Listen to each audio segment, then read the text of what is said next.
Founders के जो shares है वो कैसे डिस्ट्रीब्यूट होने वाले हैं। आफ्टर साइनिंग कोई सरप्राइजेस ना हो। Startup world is still small, there is a small community of founders, there is a small community of investors. In this entire ecosystem it's important to have the founder very happy because the founder is going to take care of your money. Hi guys, मेरा नाम है साहिल खन्ना और स्वागत है आपका इस series के अगले पार्ट के अंदर। तो आज हम अलग तरीके से बात करने वाले हैं फंड रेजिंग के बारे में। कुछ वीडियोस पहले हमने बात करी थी फंड रेजिंग के अंदर कैसे वैल्यूएशन डिसाइड होती है, कैसे क्या होता है, आपको पूरा सिखाया गया था। आज हमारे साथ में कॉर्पोरेट लॉयर है और वो आपको टेक्निकलिटीज़ बताएंगे कि जब भी आप फंड रेज कर रहे हो तो जहाँ साइन कर रहे हो क्या वहाँ पे लिखा हुआ है, उसका क्या मतलब है, किन चीज़ों को ध्यान देना चाहिए। और हम इन्वेस्टर पॉइंट ऑफ व्यू से बात करेंगे कि उन जो क्लॉज होते हैं वो इन्वेस्टर फ्रेंडली होते हैं या फिर फाउंडर फ्रेंडली होते हैं। तो चलिए जानते हैं उनसे उनके बारे में। Hi, my name is Jay Parekh. I am a partner at a law firm, L&L Partners, formerly called Luthra and Luthra Law Offices. As a law firm, we not only help founders in their fundraising, but also several other important legal aspects, right from their journey of starting up to let's say even their IPO. इसके अलावा हम और भी काफ़ी काम करते हैं बाकी कंपनीज़ के साथ, जैसे M&As हो गए, mergers and acquisition transactions, private equity fundraising where we act for the investors and so on and so forth. ठीक है, तो सबसे पहले हमारा ये डिस्कशन हिंदी में रहने वाला है, ठीक है।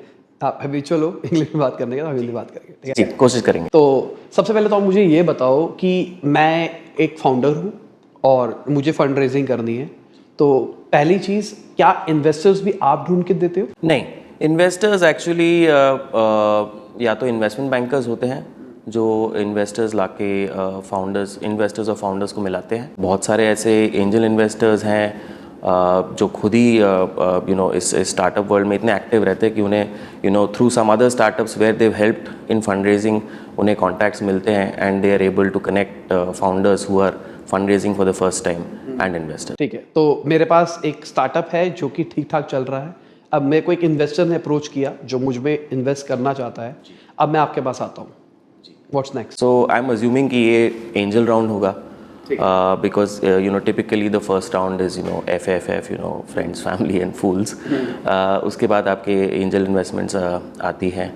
तो angel investors typically founders के पास आते हैं और the first question that they ask is what is it that you require the funds for, right?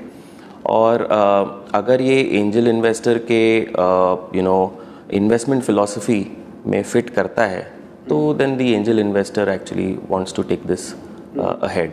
और फिर initially of course एक level of comfort important है before even deal making. So investor and the founder would sit across the table, want to know each other, right? Because investing in the company is one thing, but आपको you have to be comfortable with the founder as well. कि आपको founder कैसा लगा, founder के क्या ईथॉस है, क्या principles हैं, ये भी काफ़ी इंपॉर्टेंट होते हैं इस स्टेज पे। So once both the investor and the founder are comfortable, they know each other और एक दूसरे के साथ अगर उनकी काफ़ी अच्छी तालमेल हो जाती है तो फिर उसके बाद इन्वेस्टमेंट की बातें होती हैं। सो पहली चीज़ तो होती है एज आई सेड कि फंड्स किसके लिए चाहिए, राइट? तो वो अगर एंजल इन्वेस्टर के इन्वेस्टमेंट फिलॉसफी में फिट होता है तो देन उसके बाद वो वैल्यूएशन की बात करते हैं, जो आपने already you are aware of that. Once valuation और use of proceeds, use of funds जो है ये सब क्लियर हो जाए तो उसके बाद then the investor wants to seriously initiate the discussion. और सबसे पहली चीज़ तो एज टर्म शीट साइन होती है। अब टर्म शीट क्या होती है? टर्म शीट बेसिकली एक छोटा सा डॉक्यूमेंट होता है, 2 पेज से लेके 10 पेज तक भी होता है, जिसमें इन्वेस्टर और फाउंडर जो हैं वो अग्री करते हैं कि हमारे ब्रॉड कमर्शियल टर्म्स क्या रहेंगे इस इन्वेस्टमेंट के। So not only the investment, the valuation, the amount, the dilution, इसके अलावा काफ़ी बाकी सारे टर्म्स भी आ जाते हैं, जैसे एग्जिट रिलेटेड जो पॉइंट होते हैं एंजल के, और रिस्ट्रिक्शंस जो होते हैं जो इन्वेस्टर्स फाउंडर्स और उनकी कंपनी पे डालना चाहते हैं, रिस्ट्रिक्शंस जैसे फर्दर फंड रेजिंग आप कैसे करोगे और किस वैल्यूएशन पे करोगे, फाउंडर्स जो है ये इनके आपस में, if there is more than one founder, that is also very important from a point of view from the investors thinking, कि इनके बीच में जो है ये रिलेशन कैसा आगे रहेगा। तो बहुत बार इन्वेस्टर्स एक्चुअली इंसिस्ट भी करते हैं कि फाउंडर्स जो है आपस में एक अग्रीमेंट कर लें, जिसे फाउंडर्स अग्रीमेंट कहते हैं, कि फाउंडर्स के बीच में जो है let's say they collectively own, if they have not raised any funds earlier, कि 100% ओन करते हैं, तो उनके बीच में जो है ये शेयर होल्डिंग जो है ये कैसे आगे जाके इसका ट्रीटमेंट कैसा रहेगा। एक फाउंडर अगर निकलता है तो इसका ट्रीटमेंट कैसा रहेगा, और किस टर्म्स पे निकलता है अगर फाउंडर अगर निकलना चाहे तो इन्वेस्टर भी ये सब जानना चाहता है, क्योंकि उसकी इन्वेस्टमेंट भी अफेक्ट होती है अगर कोई एक फाउंडर बाहर जाता है। और इम्पॉर्टेंटली एक फाउंडर जो कंपनी चला रहा है, for example let's say 3 founder हैं, एक CEO है, एक COO है, एक CTO है और CFO। तो लेट्स से अगर CFO जाता है, या फिर आजकल के एज में we dealing with a lot of tech startups, right, तो CTOs are also extremely important. So अगर कोई CTO जाता है तो उसके एग्जिट के टर्म्स क्या होंगे, और किस टर्म्स पे वो जाएंगे, और वो टर्म्स क्या होते हैं, मतलब क्या क्या टर्म्स होते हैं, उसके अंदर क्या क्या आता है? मेन तो इन्वेस्टर जानना चाहता है कि अगर आप कोई भी फाउंडर अगर बाहर जाता है तो उनकी शेयर होल्डिंग जो है किस वैल्यूएशन पे खरीदेंगे, या फिर हो सकता है ऐसा भी ट्रीटमेंट हो कि उसकी शेयर होल्डिंग किसी एक पूल में डाल दी जाए, वो पूल आगे जाके कोई ESOP पूल बन सकता है बाकी एम्प्लॉयज़ के लिए, या फिर कभी कभार इन्वेस्टर ये भी चाहता है कि वो शेयर होल्डिंग वो खुद खरीदे। तो मेन चीज़ तो उसमें वैल्यूएशन होती है। वैल्यूएशन मतलब एक पहले फिक्स कर देते हैं, या फिर कहते हैं करंट वैल्यूएशन के इतने डिस्काउंट पे ले गए या फिर इतने अप पे ले गए, ऐसा कुछ? तो वो इवेंट पे डिपेंड करता है। अगर इवेंट कोई दुखद इवेंट हो, for example some fraudulent activity, तो उस पर डिस्काउंट आ जाता है। या फिर बहुत सारे ऐसी भी चीज़ें देखने को मिलती है कि the founder is actually permanently disabled, for example कोई एक्सीडेंट हो जाता है या फिर अनफॉर्चुनेटली ही डाइज, तो उस केस में उसकी शेयर होल्डिंग कैसे डिवॉल्व होती है। तो टिपिकली ऐसे दुखद इवेंट पे तो इन्वेस्टर ये नहीं चाहता है कि डिस्काउंट पे उसकी शेयर होल्डिंग खरीदी जाए, तो आई थिंक वो फेयर वैल्यू पे होती है, right. But there is nothing that's cast in stone, ये सब नेगोशिएशन पे डिपेंड करता है। और मैं आपको जो बता रहा हूँ टिपिकली बेसिकली ब्रॉडली जनरली जो देखने को मिलता है वो मैं आपको बता रहा हूँ, but otherwise there are other formula also, but it all depends on the discussions between the founders and the investor. जितना मैं समझा मैं आपको बताता हूँ। फाउंडर एग्रीमेंट हो गया, मल्टीपल फाउंडर्स के बीच में बनेगा, और उसका रीज़न ये है कि कल को अगर एक फाउंडर जाता है तो कैसे इक्विटी जाएगी। अब वो फाउंडर जाता है इन द सेंस उसकी मल्टीपल रीज़न हो सकते हैं, फ्रॉड हो सकता है, वो खुद से छोड़ना चाहता है, या कुछ दुखद इवेंट होता है, ये तीनों चीज़ें हो सकती है। और उसकी पहले से ही क्लॉज बना दिया गया, अगर इफ दिस तो ऐसा, इफ दिस तो ऐसा, इफ दिस तो ऐसा। बहुत बार फाउंडर्स एग्रीमेंट एक्चुअली इनकॉर्पोरेट किया जाता है शेयर होल्डर्स एग्रीमेंट में भी। ये आगे का एडवांस डॉक्यूमेंटेशन एक बार टर्म शीट हो जाए तो टर्म शीट के बाद एक इन्वेस्टमेंट एग्रीमेंट बनती है, इन्वेस्टमेंट एग्रीमेंट के साथ एक शेयर होल्डर्स एग्रीमेंट बनती है, जिसमें ये डिसाइड किया जाता है कि सारे शेयर होल्डर जो हैं ये आपस में how will they deal with their inter se rights and obligations. तो बहुत बार founders agreement share holders agreement में इनकॉर्पोरेट कर दिया जाता है। तो सारी पॉसिबिलिटीज़ हैं, but as I said it's very important for the investor to know if there are multiple founders कि उनके बीच में तालमेल कैसा है, क्या रिलेशनशिप है।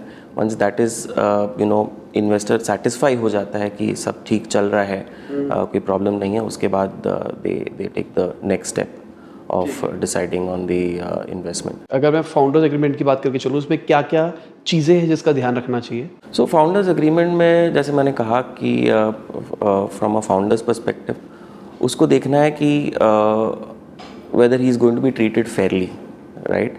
अगर कोई ऐसा दुखद इवेंट होता है तो उसके शेयर्स क्या उसके फैमिली के पास जाएंगे, या फिर उसके शेयर्स जो हैं ये किसी फेयर वैल्यू पे बाकी फाउंडर्स पे को डिवॉल्व हो जाए या फिर इन्वेस्टर को चले जाए। तो बेसिकली ये सारा डिस्कशन जो है ये फेयरनेस पॉइंट ऑफ व्यू से देखा जाता है कि इन्वेस्टर भी जो है he tries to protect his interest and the founder tries to protect his interest. So there's always a tussle, some little bit of tension, right, at that point in time. So main चीज़ तो founders agreement में यही है, जैसे मैंने कहा कि उन्हें ये देखना है कि अलग अलग इवेंट्स पे जो एग्जिट रिलेटेड प्रोविजंस जो हैं, जो फाउंडर्स के जो शेयर्स है वो कैसे डिस्ट्रीब्यूट होने वाले हैं, whether that is fair on both the parties. अब मैं टर्म शीट पे आता हूँ। अब टर्म शीट में क्या क्या आ रहा है कि कौन सा फाउंडर है, किस किस का क्या क्या है, हम कितनी % इक्विटी दे रहे हैं, किस वैल्यूएशन के ऊपर दे रहे हैं, और साथ में एग्रीमेंट आ रहा है हमारा कौन से फाउंडर्स के बाद में क्या क्या है। सो हमने बात कर ली फाउंडर्स एग्रीमेंट के बारे में। तो ये टिपिकली टर्म शीट के अराउंड होता है या टर्म शीट के बाद होता है, but it is prior to the investment documentation. But जहाँ तक टर्म शीट की बात होती है, सो टर्म शीट जैसे मैंने कहा एक पहला एग्रीमेंट होता है इन्वेस्टर और फाउंडर्स और कंपनी के साथ। इसमें इन्वेस्टमेंट टर्म्स आ जाते हैं, जैसे आपने कहा कि कितने वैल्यूएशन पे इन्वेस्टर इन्वेस्ट कर रहा है, कितना डाइल्यूशन हो रहा है कंपनी में। टिपिकली इस स्टेज पे तो कोई फाउंडर की कोई सेकेंडरी ट्रांजैक्शन नहीं होता, फाउंडर अपने शेयर्स नहीं बेच रहा होता है because the founder is looking for funds to come in to the company. तो डाइल्यूशन एट कंपनी के लेवल पे शेयर्स इशू किए जाते हैं, तो सारे शेयर होल्डर्स जो हैं उस समय डाइल्यूट होते हैं। तो कितना डाइल्यूशन है, कितना वैल्यूएशन है और क्या प्राइस पे शेयर्स इशू हो रहे हैं, ये हो गए ब्रॉड कमर्शियल टर्म्स। ठीक है, फिर इसके बाद हम आते हैं लीगल टर्म्स पे। तो उसमें बेसिकली जनरली ये लिखा है there are provisions like representations and warranties, where ये कहा जाता है कि इन्वेस्टर बेसिकली एक स्टेटमेंट लेता है फाउंडर्स से और कंपनी से कि generally whatever they are doing is in compliance with law. ठीक है, वेरी ब्रॉडली स्पीकिंग। बट ये representation and warranties term sheet level पे काफ़ी काफ़ी सिंप्लीफाइड होती हैं। इन्हें हमें एक्सपैंड किया जाता है इन्वेस्टमेंट डॉक्यूमेंटेशन में, तो मैं उसकी बात करूँगा बाद में। तो रिप्रेजेंटेशन वारंटीज़ हो गई, कमर्शियल टर्म्स हमने डिस्कस कर ही लिए। फिर कॉन्फिडेंशियलिटी हो जाती है, बहुत इंपॉर्टेंट है कि both sides are agreeable on keeping the terms of the investment confidential. और ये वो होता है ऑप्शनल होता है या फिर मैंडेटरी होता है? सो टर्म शीट जो है that's a very good question. Term sheets are generally non binding in nature, right?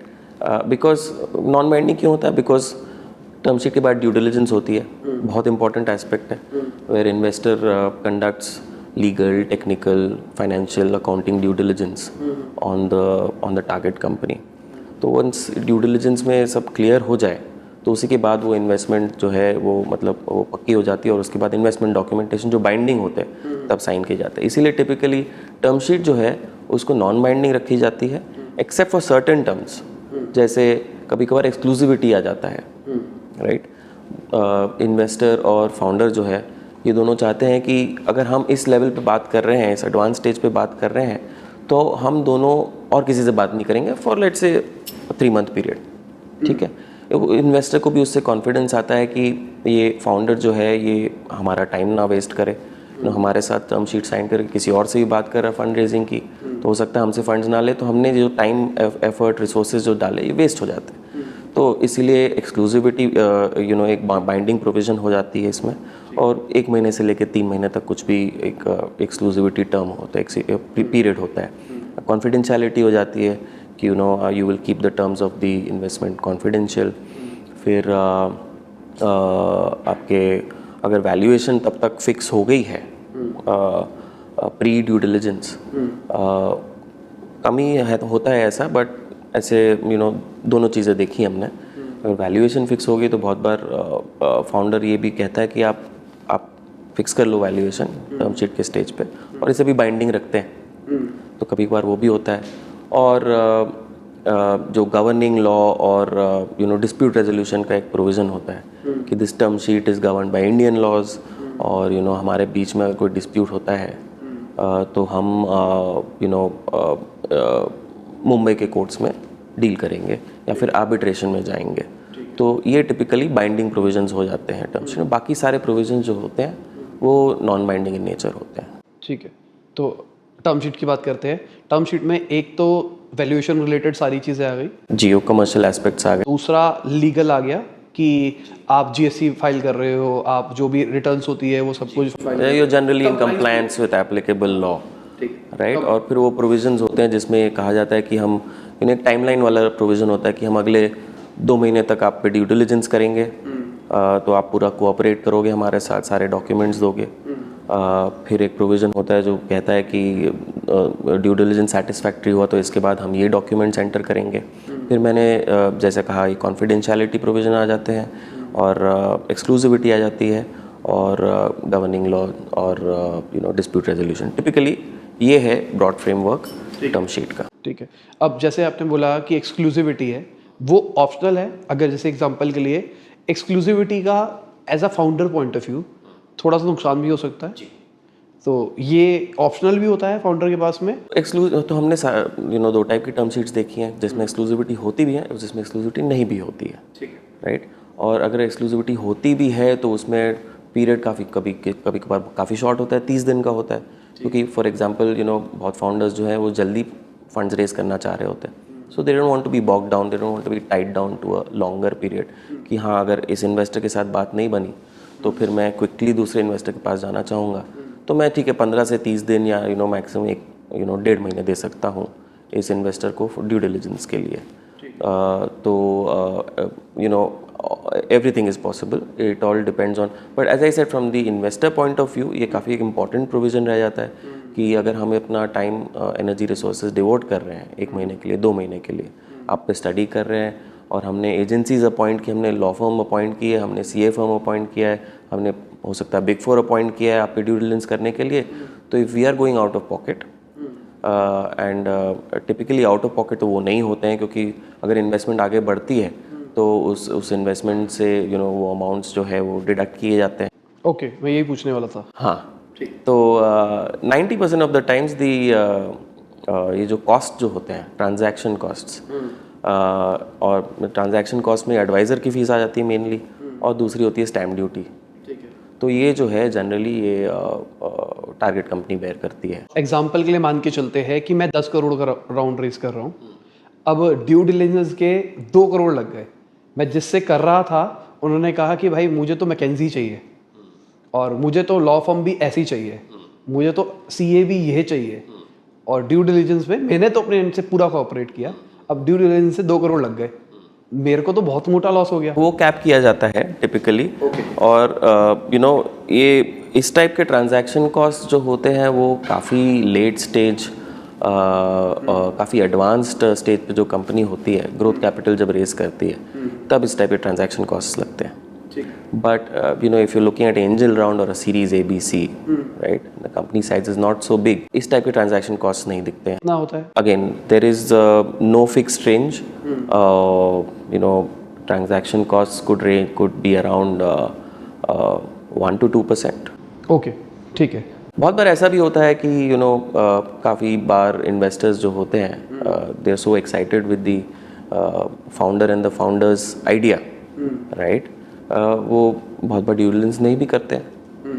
वो बोलते चलो हम गुड फेथ के बेसिस पे let's go ahead and do this. अगर स्पेशली अगर कंपनी नहीं हो, company is just sort of 6 month old, ठीक है, तो उसमें ड्यू डिलिजेंस करने लायक कुछ है ही नहीं। कोई कंपनी की लाइफ टाइम में तो मतलब it's just spent like 6 months, तो 6 months में क्या ही कंपनी के अफेयर्स इतने बढ़ गए होंगे, लीगल अफेयर्स और अकाउंटिंग या फिर टेक्निकल एस्पेक्ट्स। तो बहुत बार इतनी अर्ली स्टेज पे अगर कंपनी होती है तो ड्यू डिलिजेंस होती भी नहीं है, तो एंजल इन्वेस्टर्स गुड फेथ पे आगे बढ़ जाते हैं, तो ट्रांजैक्शन टाइमलाइन कम हो जाती है, ट्रांजैक्शन कॉस्ट कम हो जाते हैं। ये जो आपने बताया मेरे को कॉस्ट जो बेयर कर दी है, ये भी टर्म शीट में लिखा है? हाँ जी, ये भी टर्म शीट में लिखा होता है। अब टर्म शीट में जितनी भी टर्म्स है वो जिससे मैं इन्वेस्टमेंट रेज कर रहा हूँ वो डिसाइड करेंगे या फिर मैं भी कर सकता हूँ? जैसे मुझे एक स्ट्रैटेजिक इन्वेस्टर चाहिए, तो अगर मुझे कुछ चाहिए कि वो मेरी इस XYZ चीज़ में हेल्प करेगी तो टर्म शीट में वो भी करवा सकता हूँ अपने एंड से। यू नो स्ट्रेटेजिक इन्वेस्टर इस अर्ली स्टेज पे तो मतलब डिफिकल्ट है। I think what you are trying to say और hint at is you know advisor equity और समथिंग लाइक दैट, कि कंपनी के पास एडवाइजर हैं और उन्हें इक्विटी देनी है। तो ये भी इम्पॉर्टेंट है इस स्टेज पे कि वो कैपिटल स्ट्रक्चर जो है वो फ्रीज कर दिया जाए। एंजल इन्वेस्टर जो है वो बेसिकली जानना चाहेंगे कि आपने किसको किसको कैपिटल कमिट किया है। तो जैसे एडवाइज़र इक्विटी हो गया, बहुत बार ये ओरली कमिट कर दिया जाता है बट ये शेयर कैपिटल में दिखता नहीं है। फाउंडर्स के बीच में भी ऐसा बहुत बार होता है कि you know one founder is owning 100% but he is committed कि I will give the other 2 founders 20% each, right. But ये यू नो उन्होंने अभी तक किया नहीं है। तो एंजल इन्वेस्टर बिफोर इन्वेस्टिंग ये कहेगा कि आप ये सब जो है अपना कैपिटल स्ट्रक्चर जो है, कैप टेबल जो है, इसे क्लीन कर दो। जिसको जिसको आपने यू नो कमिट किया है कैपिटल वो आप इश्यू कर दो या ट्रांसफ़र कर दो, उसके बाद ही हम इन्वेस्ट करेंगे। क्योंकि इन्वेस्टर ये नहीं चाहेगा कि एक बार वो आ जाए तो उसके बाद यू नो कैप टेबल जो है वो यू नो रैंडमली चेंज होता रहे, ऐसा तो कोई इन्वेस्टर नहीं चाहेगा। तो अब ये हो गया मेरा, और अभी पक्का नहीं है कि मेरे को पैसे मिलने वाले हैं। टर्म शीट साइन करने के बाद में उन्होंने ड्यू डिलिजेंस करी, मतलब उन्होंने पूरा मेरी कंपनी के बारे में रिसर्च किया कि जो मैं बोल रहा हूँ वो सच है या नहीं है। मैंने तो कहा मैंने इतने डाउनलोड्स कर लिए, इतना रेवेन्यू है, ये वो क्रॉस चेक कर रहे हैं। अब मान के चलते हैं कि वो सब सही है, तो मुझे 100% श्योर है कि पैसा मिलेगा। Angel investor will not sign the term sheet. कोई भी इन्वेस्टर टर्म शीट नहीं साइन करेगा अगर वो रेडी नहीं है कैपिटल कमिट करने को, ठीक है। The only at the time of signing the term sheet, the only you know factor which may change the investment decision is due diligence. तो एक बार ड्यू डिलिजेंस सेटिस्फैक्ट्री हो जाए तो एंजल इन्वेस्टर यू नो आगे बढ़ के you know 99.9% of the cases में invest करता ही है, क्योंकि फिर इतना टाइम स्पेंड करने का कोई यू नो मतलब नहीं बनता है। अगर यू नो कमिट कर दिया, टर्म शीट साइन कर ली, ड्यू डिलिजेंस भी कर लिया, बट ड्यू डिलिजेंस में सब कुछ ठीक आया, देयर इज़ नो रीज़न एक इन्वेस्टर इन्वेस्ट नहीं करे उसके बाद। अगर ड्यू डिलिजेंस में कुछ निकलता है, फाउंडर्स के बैकग्राउंड में कुछ निकलता है, बहुत बार इन्वेस्टर्स फाउंडर्स की बैकग्राउंड भी चेक करवाते हैं, तो अगर इसमें कुछ गड़बड़ निकलती है तो फिर ऑब्वियसली वो आगे नहीं बढ़ना चाहेंगे। बट अदरवाइज तो अगर ड्यू डिलिजेंस सेटिस्फैक्ट्री है कंपनी के लेवल पे, फाउंडर्स के लेवल पे, तो investor you know mostly invest करेगा। ठीक है, तो इसका मतलब ये हो गया एज अ फाउंडर अगर मेरे पास टर्म शीट साइंड है और मैंने कुछ गलत नहीं किया हुआ, मेरे को सब कुछ बैकग्राउंड सही है, तो मैं बाय डिफॉल्ट मान के चलूँ मेरा फंड रेजिंग हो गया है। ये I mean that's the rule of the thumb.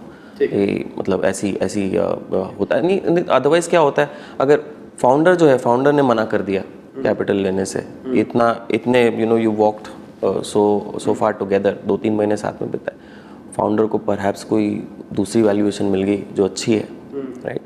तो ऐसा होता है कि you know this world is still small, startup world is still small, there is a small community of founders, there is a small community of investors, तो वो नाम खराब हो जाता है। तो यू नो फाउंडर्स को भी ये सोच के चलना चाहिए कि अगर वो किसी एक इन्वेस्टर के साथ एक वैल्यूएशन पे कमिट हो जाता है तो उसे भी उस वैल्यूएशन पे फंड्स रेज करने चाहिए, ना कि आगे जाके वो मना कर दे क्योंकि उसे बेटर वैल्यूएशन मिला।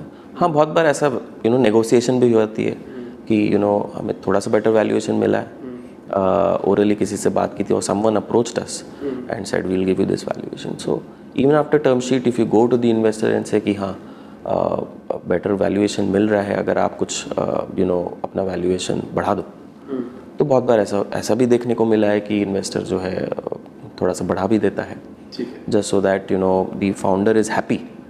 You know in this entire ecosystem it's important to have the you know founder very happy, because the founder is going to take care of your money. Founder आपको रिटर्न देगा, founder business बनाएगा, आपको return देगा। Founder को भी happy रखना ज़रूरी है। अब एक और इसमें क्लॉज निकल के आया कि अगर पैसा नहीं होता, अगर फंडिंग रेज नहीं होती, ड्यू डिलिजेंस में कुछ फंस जाता है, या फिर फाउंडर कहता है कि मुझे तो यहाँ से डबल वैल्यूएशन मिल रही है, आप दे दो कुछ, मैं आपके साथ चाहता हूँ करना, और वो एग्री नहीं करते, तो जो कॉस्ट आई है ड्यू डिलिजेंस की वो कौन देगा? नहीं, ये फाउंडर ही पे करेगा। अच्छा, फिर फाउंडर पे? हाँ, ये फाउंडर पे करेगा। अगेन 99% ऑफ द केसेस में फाउंडर पे करता है। अगर फाउंडर मना कर रहा है तो, और अगर ड्यू डिलिजेंस में कोई इशू आया तो? उस केस में भी फाउंडर ही पे करता है। यही मैंने टिपिकली देखा है कि कोई भी इवेंचुअलिटी हो, कॉस्ट जो है ट्रांजैक्शन के, ये अगर इन्वेस्टमेंट आगे बढ़ती है, इन्वेस्टमेंट होती है तो इन्वेस्टमेंट अमाउंट में से रिड्यूस हो जाता है। अगर आगे नहीं बढ़ती तो founder then pays from his pocket. अब भी जैसे एंजल राउंड की बात करके चलते हैं कि मैं 10 करोड़ का एंजल राउंड रेस कर रहा हूँ, अमाउंट बड़ा है पर मैं बाय डिफॉल्ट मान के चल रहा हूँ, तो 2% आप कह रहे हो उसका फीस लगने वाला है, 2% हो गया 20 लाख रुपए। अब मेरे पास पैसे ही नहीं थे, तभी तो मैं पैसे रेस कर रहा था। होता है, ऐसा भी होता है। नेगोशिएशन की बात होती है, इन्वेस्टर बोलता है चलो आपके पास नहीं है, आधा आधा कर लेते, स्प्लिट कर लेते। टर्म शीट में तो नहीं होता ये चीज़ें? नहीं, टर्म शीट में तो ये सिंपली लिखा रहता है कि फाउंडर या कंपनी पे करेगा। बट अगर फाउंडर के पास पैसे नहीं हैं तो फिर people have to be reasonable and move forward, right. तो स्प्लिट हो जाता है बहुत बार, या फिर 2% तो मैंने इनफैक्ट हाई लेवल पे कहा, जैसे मैंने कहा 1% से 2% होता है, तो 10 से 20 लाख रुपए in 10 crore type of fund raise typical होता है। और अगर मैं इसमें एक एग्जिट क्लॉज भी होता है, उसकी बात करूँ तो क्या है वो? तो एग्जिट क्लॉज जो है ये बेसिकली फेवर करता है इन्वेस्टर को कि इन्वेस्टर जो है उसे एग्जिट कैसे मिलेगा, उसके पैसे उसको वापस कैसे मिलेंगे। ठीक है। तो टिपिकली ये देखने में आया है कि स्टैंडर्ड एग्जिट प्रोविजंस होते हैं, एक आईपीओ से लेके को सेल या फिर ड्रैग या फिर टैग। ये क्या होते हैं, ये सब कुछ बताओगे? तो आईपीओ जैसे आपको पता है कि इनिशियल पब्लिक ऑफर होती है किसी कंपनी की, जहाँ पे एक ऑफर फॉर सेल एलिमेंट होता है कि ये शेयर होल्डर्स जो हैं ये अपने शेयर्स आईपीओ में पब्लिक शेयर होल्डर्स को बेचेंगे। तो आईपीओ वैल्यूएशन पे जो है एग्जिट मिल जाती है इन्वेस्टर को टिपिकली। ठीक है, जैसे हमने काफ़ी रिसेंट कंपनीज में देखा, रिसेंट आईपीओ में Paytm for example, share holder को कुछ शेयर होल्डर्स को एग्जिट मिला आईपीओ प्राइस पे, जहाँ पे उन्होंने अपने शेयर जो है ऑफर कर दिए पब्लिक शेयर होल्डर। तो public share holder have bought those shares at that valuation.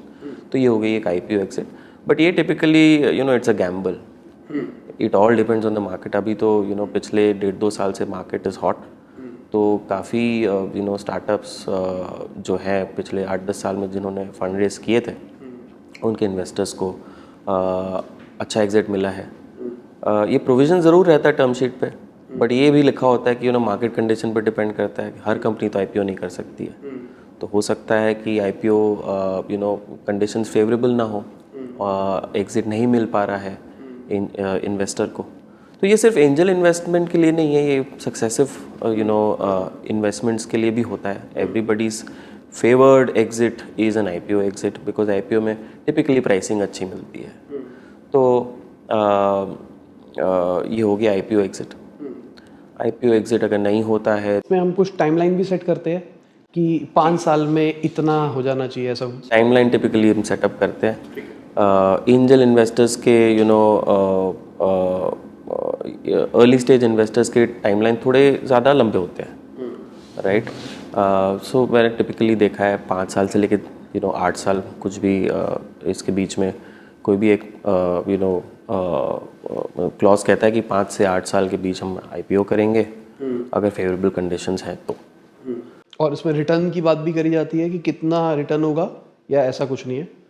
तो अगर इंडियन इन्वेस्टर है तो ऐसा लिख सकते हैं कि इतना रिटर्न मिलेगा। अगर फॉरेन इन्वेस्टर है तो ये थोड़ा पेचीदा होता है, थोड़ा डिफिकल्ट हो जाता है ये लिखना कि इतना अश्योर्ड रिटर्न जो है हमें मिलेगा, क्योंकि ये हमारे इंडियन फॉरेन एक्सचेंज लॉज में ये परमिसिबल नहीं है। But let's keep this discussion limited to Indian investors, Indian angel investors और series A B C, pre seed investors. तो टिपिकली लिखा होता है कि हमारा एग्जिट जो है हमें ये आईआरआर मिलेगा, we are targeting this much IRR. तो जनरली कितना रहता है, रेंज क्या रहता है? रेंज तो मैं नहीं कह पाऊंगा, बट ये हर इन्वेस्टर के लिए अलग होता है। Some investors want their money to be doubled, some investors happy with 15-20% return. जी, तो ये टिपिकली लिखा होता है और इस रिटर्न के बेसिस पे एग्जिट क्लॉज बनता है कि जैसे मैंने कहा, the first and most favoured exit is IPO. ठीक है, अगर आईपीओ नहीं होता है तो इन्वेस्टर चाहेगा कि एक प्री डिफाइंड प्राइस पे या तो तुम एक नया इन्वेस्टर ले आओ, या फिर तुम जो है मुझसे शेयर खरीद लो इस प्राइस पे। ठीक है, तो अगर ये नहीं होता है, या फिर कंपनी बाईबैक कर ले इस प्राइस पे। और वो रेट भी सेट किया जाता है, बायबैक कितने पे किया जाएगा? हाँ, तो ये जो ओवरआर्चिंग प्रिंसिपल, जो रिटर्न जो मैंने आपको बताया, तो ये रिटर्न प्रिंसिपल्स अगर अग्री होते हैं, अगर लिखते हैं इस स्टेज पे, तो सारे एग्जिट जो हैं उसी रिटर्न पे एक्सपेक्टेड रहते हैं। तो एक tiered sort of waterfall exit mechanism होता है। जैसे मैंने कहा, पहले आईपीओ हो गया, आईपीओ नहीं होता है तो फिर एक पुट ऑप्शन रहता है, वेयर द इन्वेस्टर से इसकी मैं अपने शेयर्स प्रमोटर को पुट करूँगा या फिर बेचूंगा। Promoters are obligated to buy those shares, but बहुत बार प्रमोटर्स, फाउंडर्स, उनके पास पैसा नहीं होता है, तो ये भी ज़रूरी नहीं है कि वो खरीद पाए। तो एट द सेम टाइम कोई थर्ड पार्टी इन्वेस्टर आप ला के वो शेयर खरीद लो, ये भी लिखा होता है। या फिर उस वैल्यूएशन पे आप कंपनी से बायबैक करवा लो, अगर कंपनी के पास कैश है। और बायबैक रिलेटेड प्रोविजन भी कंपनीज एक्ट में थोड़े स्ट्रिक्ट है, तो अगर वो सब कंप्लाई अगर होता है तो आप बायबैक भी करवा सकते हो। But in this day and age buyback पे अभी टैक्स जो है ये थोड़ा काफ़ी हाई है, तो बायबैक पे टैक्स अप्रॉक्सीमेटली 20% प्लस है। तो ये अभी जो है रिसेंटली बायबैक्स तो हो नहीं पा रहे। तो ये हो गया सेकंड ऑप्शन, जहाँ पे आप इन्वेस्टर को या तो खुद खरीदो या कंपनी से खरीदो, या थर्ड पार्टी इससे इन्वेस्टर लेके आओ और इन्वेस्टर को एग्जिट दो। तो ये सेकंड ऑप्शन हो गया। थर्ड ऑप्शन होता है जहाँ पे इन्वेस्टर कहता है कि मैं अगर पहले दो ऑप्शन नहीं होते हैं सक्सेसफुल, तो मैं किसी को लेके आऊँगा, किसी थर्ड पार्टी को, या फिर पूरी कंपनी बेच दूंगा, जहाँ पे प्रमोटर्स को मेरे साथ अपने शेयर सारे बेचने पड़ेंगे। इस टाइप के प्रोविजन, चाहे इक्विटी कम भी दी हो, चाहे इक्विटी कम भी हो, हाँ, तो उससे कोई फ़र्क नहीं पड़ता। इन्वेस्टर को अपने पैसे चाहिए, तो ऐसे स्ट्रिक्ट प्रोविजंस तो होते हैं। बट ऐसा भी बहुत कम देखने को आया है कि इन्वेस्टर जो है वो किसी फाउंडर को कोर्ट ले जाए ऐसे क्लॉजेज एनफोर्स करने के लिए।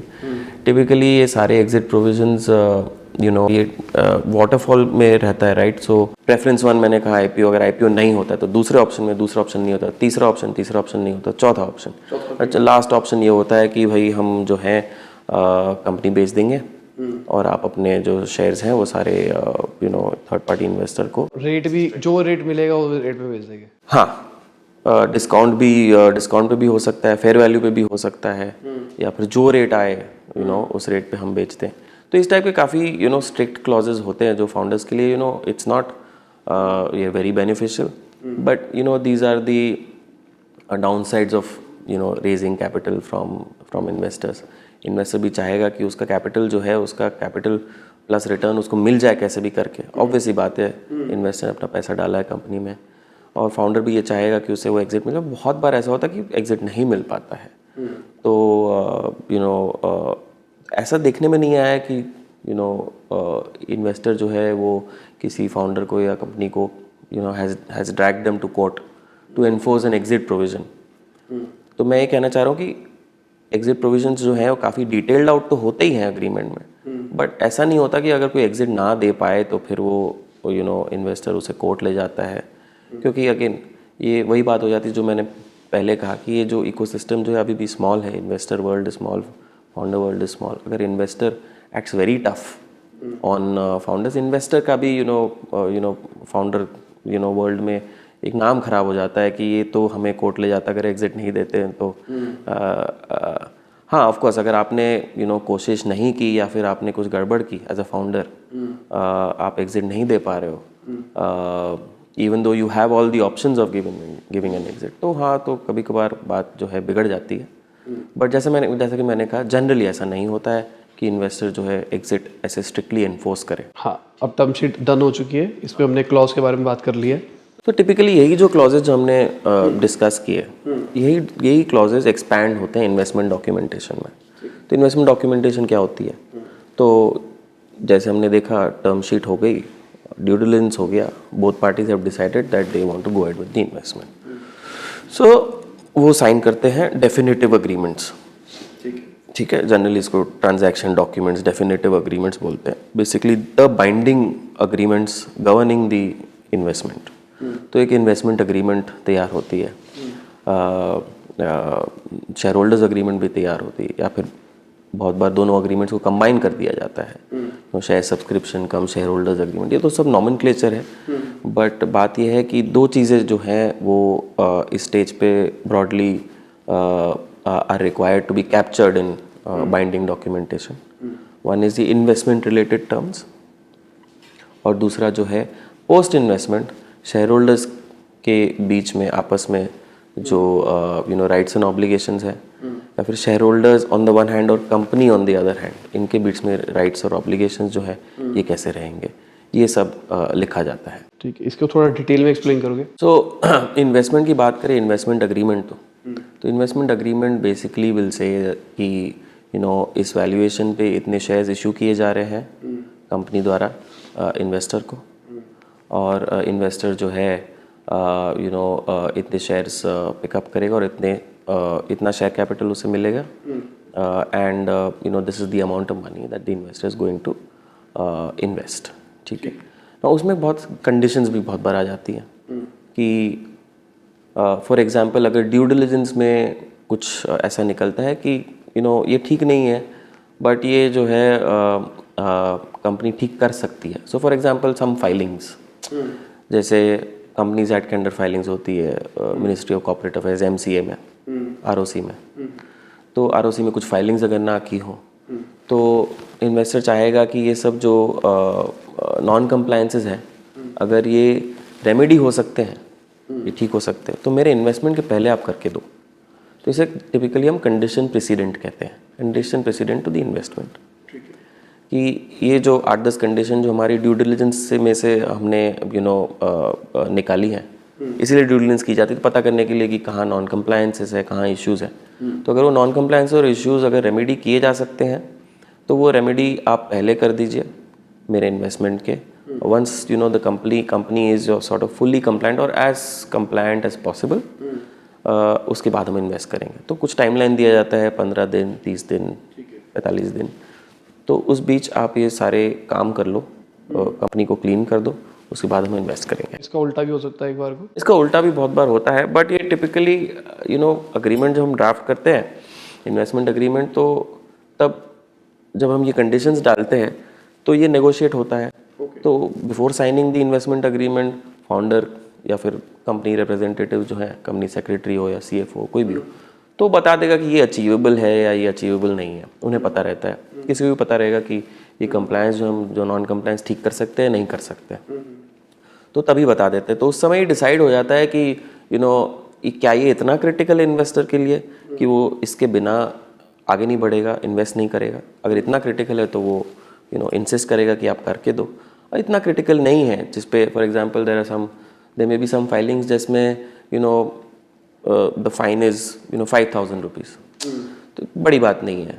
तो इसे नज़रअंदाज करके इन्वेस्टर आगे बढ़ता है, कहता है कि चलो इस कंडीशन को हम हटा सकते हैं, बट जो मेन कंडीशंस जो है आप ये जो है ये फुलफिल कर दीजिए, फिर हम इन्वेस्ट करेंगे। तो ये नेगोशिएशन के टाइम में ये फिक्स हो जाता है कि क्या हो सकता है, क्या नहीं होता है, सो दैट आफ्टर साइनिंग कोई सरप्राइजेज ना हो। कोई सरप्राइज नहीं चाहेगा कि साइनिंग के बाद हमने अग्री कर लिया कि ये कंडीशंस जो हैं ये फुलफिल होनी है, उसके बाद कंपनी आके कहती है कि हम ये नहीं कर पा रहे हैं। देखने में आया कि ऐसा भी होता है, the world is not so straight forward, तो ऐसा भी होता है, कोई सरप्राइज बाद में आ जाता है। बट इन्वेस्टर जो है वो कभी कभार वेव भी कर देते हैं, तो वेवर का प्रोविज़न रहता है कि इन्वेस्टर जो है वेव कर दे कोई कंडीशन, या फिर वो कंडीशन को कंडीशन सब्सिक्वेंट बना दे। जैसे कंडीशन प्रेसिडेंट होता है इन्वेस्टमेंट के पहले, तो वैसे एक प्रोविज़न होता है कंडीशन सब्सिक्वेंट, कि इन्वेस्टमेंट के बाद आपको इतना टाइम दिया जाता है कि आप ये कंडीशन सेटिस्फाई कर दो। तो CPs जो है कंडीशन प्रेसिडेंट कभी कभार कंडीशन सब्सिक्वेंट बन जाते हैं, CS बन जाते हैं। और अगर नहीं हो बाद में भी, तो टिपिकली इसे ब्रीच कहते हैं अग्रीमेंट का। ठीक है। अगर इन्वेस्टमेंट के बाद आपको 45 दिन दिए हैं किसी फाइलिंग को ठीक करने के लिए, या फिर किसी टैक्स रिटर्न को ठीक करने के लिए, अगर आपने नहीं किया तो ये ब्रीच वाली बात हो जाती है। और इनिशियली इस अर्ली स्टेज में कोई ब्रीच नहीं करना चाहेगा, because that affects relationships between the investor and the founder. तो अवॉइडेबल है, कोई करना नहीं चाहेगा, बट हाँ अनअवॉइडेबल सर्कमस्टेंसेस भी होते हैं, ब्रीच हो जाता है। तो that time investor has all the rights under the agreement. Typically तो हम क्या लिखते हैं एज लॉयर्स कि अगर आपने कोई मटेरियल कंडीशन जो है कोई ब्रीच कर दी तो फिर हमारे एग्जिट प्रोविजन ट्रिगर हो जाते हैं।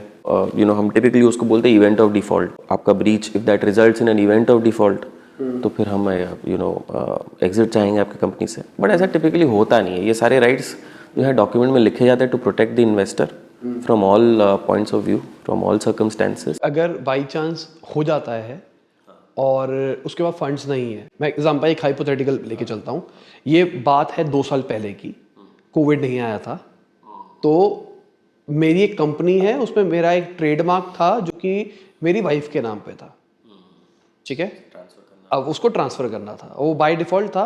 अब मैंने वो ट्रांसफ़र फाइल कर दिया, अब फाइल करके मैंने सबमिट कर दिया डॉक्यूमेंट। अब उन्होंने कहा हाँ ठीक है, कर तो दिया ही है, फंड रेज करो, बाद में अब कर देना है कंप्लीट। मैं कहा ठीक है। तो जैसे आपने अच्छा एग्जांपल दिया है इंटेलेक्चुअल प्रॉपर्टी राइट्स का, trademark for example, one of the main intellectual property rights. For example कोई अपैरल कंपनी है और उसके लिए ट्रेडमार्क बहुत इंपॉर्टेंट है, तो अगर वो ट्रेडमार्क जो है कंपनी में नहीं है, फाउंडर के नाम पे या फाउंडर के रिलेटिव के नाम पे है, तो ऑब्वियसली एक इन्वेस्टमेंट, एक कंडीशन प्रेसिडेंट, मैंने आपको जैसे कहा, एक कंडीशन प्रेसिडेंट ये बनेगा कि ये ट्रेडमार्क आप असाइन कर दो कंपनी के नाम पे, right, so that the value stage with the company, value can not be leaked out, because trademark has value, right. तो typically in case of trademark related filings ये इंसिस्ट किया जाता है कि आप फाइल कर दो, क्योंकि उसके बाद जो है टाइमलाइंस जो है वो थोड़ी ये आउट ऑफ कंट्रोल हो जाती है। तो it is very reasonable to just say that you file, ठीक है। अगर ट्रेडमार्क बहुत ही ज़्यादा इंपॉर्टेंट है तो आप ये भी कंडीशन सब्सिक्वेंट में डाल दोगे कि ये जो है ये असाइनमेंट हो जाए पूरी तरीके से प्रॉपरली 3 महीने के टाइम में या 6 महीने के टाइम में। एक एक ऐसा क्लॉज डाल देते हैं कि मतलब so that the founder and the company is also very actively pursuing that assignment even after filing for the assignment. तो फाइलिंग करना एक काम होता है और फुल्ली असाइन होना दूसरा काम होता है। मान के चलते ही सेम कंडीशन है, अब मैंने फाइल तो कर दिया है, अब कोविड आ गया, अब सारे डॉक्यूमेंटेशन रुक गए। अब हमने साइन तो किया था कि 6 महीने के अंदर ये हो जाएगा, सब कुछ बंद है, तो अब यहाँ पे लेवरेज मिलेगा। हमने खुद देखा है बहुत केसेस में पिछले 2 साल में जहाँ पे बहुत सारी चीज़ें जो है रुक गई, गवर्नमेंट ऑफिसेज बंद हो गई, तो फाइलिंग्स, रजिस्ट्रेशन, जितने भी कंप्लायंसेस के काम थे उसके अगर टाइमलाइंस अगर आपने फिक्स किए, वो सारे टाइमलाइंस जो है they get thrown out of the window, आप कुछ नहीं कर सकते उस बारे में। तो investors have been very very reasonable in the last 2 years.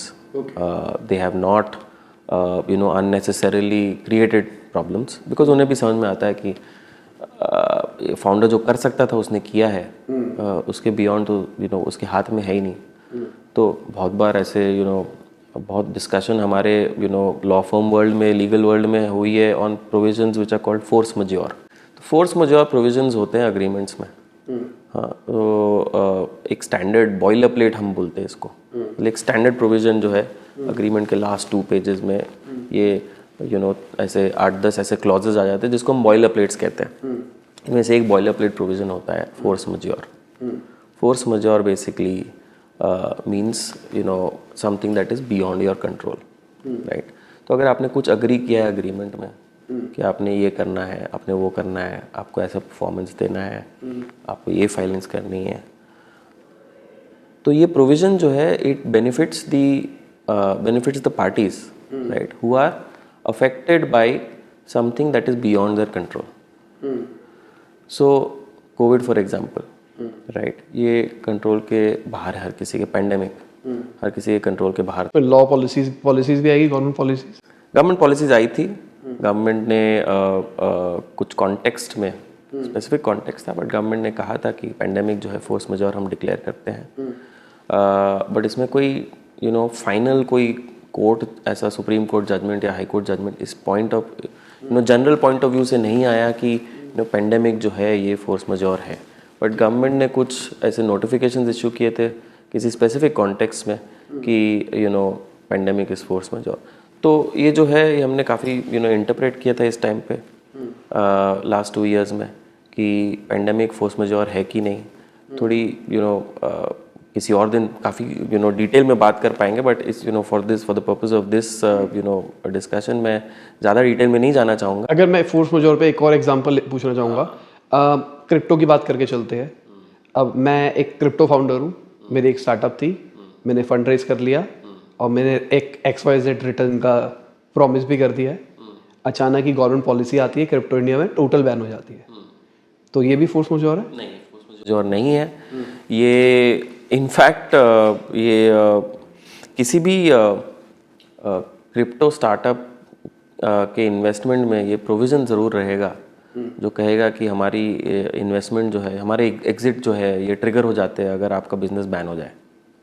ठीक है, तो ये फोर्स मेजोर में नहीं आएगा, क्योंकि ये in this day and age every investor is smart. Investor के एडवाइजर्स जो हैं वो दे आर ऑल्सो स्मार्ट। तो ये समझ जाता है कि जहाँ पे रेगुलेटेड इंडस्ट्री है जिसमें regulation itself is not clear, ये रेगुलेटेड है नहीं है, बैंड है या नहीं है, अभी क्लैरिटी नहीं है इस बात पे। तो वो specifically in the crypto world any investment will have this provision that if the government bans cryptos in India, right, then जो है हमारा पूरा इन्वेस्टमेंट आप हमें वापस करके दोगे। तो ये तो आई थिंक क्रिप्टो का एग्जांपल थोड़ा क्या कहते हैं एक्स्ट्रॉर्डनरी हो गया, right, but as I said government banning cryptos will not be force majeure. तो इसे जैसे मैंने कहा एक अलग तरीके से कवर कर दिया जाता है, एक क्लॉज बनता है जिसमें कहा जाता है कि अगर if your business becomes illegal, right, then you will return the investment. ठीक है, और अब नहीं है कंपनी में पैसा फिर तो इन्वेस्टर का लॉस है। ठीक है, अब ये भी एग्रीमेंट भी हो गया। अब ये एग्रीमेंट को मैं बाय डिफॉल्ट मान के चल रहा हूँ, ये पक्का हो गया है कि पैसे मेरे पास में आ रहे हैं। पहले वाले में भी एक तरह से एज अ फाउंडर मुझे पता था अगर मैंने कुछ गलत नहीं किया कि पैसे मेरे पास आ रहे हैं। सेकंड के अंदर मेरे पास में ये भी आ गया कि कितने रुपए आ रहे हैं जी, क्योंकि सेकंड फेज में मैं नेगोशिएट भी कर सकता हूँ। कितने रुपए क्या वैल्यूएशन, ये तो टिपिकली तो अग्री हो जाता है टर्म शीट स्टेज पे, अनलेस जैसे मैंने कहा ड्यू डिलिजेंस में ऐसा कोई वैल्यू डिस्ट्रक्टिव आइटम मिलता है जिससे वैल्यूएशन एडजस्ट करनी पड़ जाती है। अगर ऐसा हुआ तो फिर वैल्यूएशन एडजस्ट होती है उस स्टेज पर, टिपिकली नहीं होता है। तो इन्वेस्टमेंट अग्रीमेंट के टाइम पे उसके काफ़ी पहले टर्म शीट स्टेज पे फिक्स हो जाता है क्या अमाउंट है, क्या वैल्यूएशन है।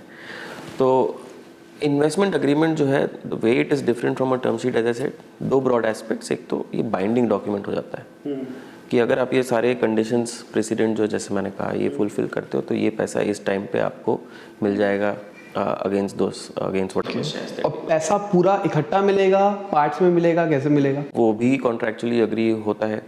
बहुत बार कंपनी स्टेज में होती है जिससे कि उसे इमीडिएटली पैसे नहीं चाहिए होते हैं, तो कंपनी जो है कहती है कि फाउंडर्स कहते हैं या फिर इन्वेस्टर कहता है कि तुम उसे 2 या 3 स्टेजेस में, 2 या 3 ट्रांचेस में पैसे उठाओ। बट टिपिकली इन्वेस्टमेंट जो वैल्यूएशन जो है वो फिक्स हो जाती है। ऐसा नहीं कि अगर आपने 2 महीने बाद जो है या 1 महीने बाद, 3 महीने बाद सेकेंड ट्रांच में अगर आपने पैसे उठाए तो वैल्यूएशन एडजस्ट हो जाएगी, ऐसा नहीं होता है। बट एंजल इन्वेस्टमेंट से जो अर्ली स्टेज पे पैसा जो है टिपिकली जनरली स्पीकिंग एक ही ट्रांच में पिकअप किया जाता है, क्योंकि the company already has a vision, Dev created a business plan कि इस तरीके से हमें पैसे जो है यूज़ करने हैं और इस तरीके से खर्चा होने वाला है। तो अभी आप बता रहे हो हमारे को किस्तों में पैसा मिलने वाला है, क्या ये माइलस्टोन बेस भी होता है? माइलस्टोन बेस भी होता है, बट अर्ली स्टेज पे क्या माइलस्टोन। अगर मैं सीरीज ए बी सी की बात करके चलूँ तो हाँ, तो सीरीज ए जो है ये मतलब ये थोड़ी क्या कहते हैं पोस्ट एंजल इन्वेस्टमेंट, थोड़ी सीरियस इन्वेस्टमेंट होती है। तो इस स्टेज पे माइलस्टोन बेस्ड फंडिंग टिपिकली तो होता नहीं है, बट देखा है हमने कि पॉसिबल है सीरीज ए बी सी या फिर मोर मैच्योर राउंड्स सी के बाद जो बट ये जो है माइलस्टोन्स जो है ये काफ़ी शॉर्ट ड्यूरेशन पे रहते हैं, right. For example main milestone would भी अगर आपने जो है फर्स्ट ट्रांच में अगर आपने इतना पैसा उठाया, 2 करोड़ उठाया फॉर एग्जांपल, तो आपने इसे कहाँ खर्च किया ये आप इसका प्रूफ दे दो, ठीक है। तो हम उसके बाद आपको पैसा देंगे। ऐसा नहीं होना चाहिए कि मतलब एक बार में सारा पैसा दे दिया और अगर कंपनी के पास मतलब कोई प्लान नहीं है तुरंत खर्च करने को, तो फिर वो पैसा जो है वो बैंक अकाउंट में बड़े बड़े वेस्ट होता है, डजंट मेक सेंस। तो ये भी देखने में आया कि ट्रांचेस में है, but as I said typically early stage में ट्रांचेस में पैसा कम देखने को आया। I think in one go typically ऐसा देखने को मिला है। ठीक है, अब ये भी हो गया, उसके बाद नेक्स्ट स्टेप? तो ये तो हो गई इन्वेस्टमेंट की बातें। तो इन्वेस्टमेंट की एक चीज़ में थोड़ा डिस्कस करना, इसमें 2 ही डॉक्यूमेंट हुए? हाँ, अब तक तो हमने ये टर्म शीट डिस्कस की है, इन्वेस्टमेंट अग्रीमेंट डिस्कस की है, शेयर, इसके बाद शेयर होल्डर्स अग्रीमेंट डिस्कस करें। इन्वेस्टमेंट अग्रीमेंट जो है उसमें कुछ और प्रोविजंस जो है जो काफ़ी इंपॉर्टेंट होते हैं। For example there is a whole host of representations and warranties, जो हमने पहले टर्म शीट स्टेज पे 2 लाइन 5 लाइन 10 लाइन में कैप्चर की, ब्रॉडली स्पीकिंग की। ये इन्वेस्टमेंट जो है will not breach any applicable laws, you been in compliance with applicable laws. ये जो है इसको हम एक्सपैंड करते हैं। Typically 5 page 8 page 10 page 15 page जो है इसे हम एक्सपैंड करते हैं। कंपनी के डिफरेंट एस्पेक्ट्स पे हम उनसे ये स्टेटमेंट्स लेते हैं कि what you've been doing has been generally in compliance with applicable law.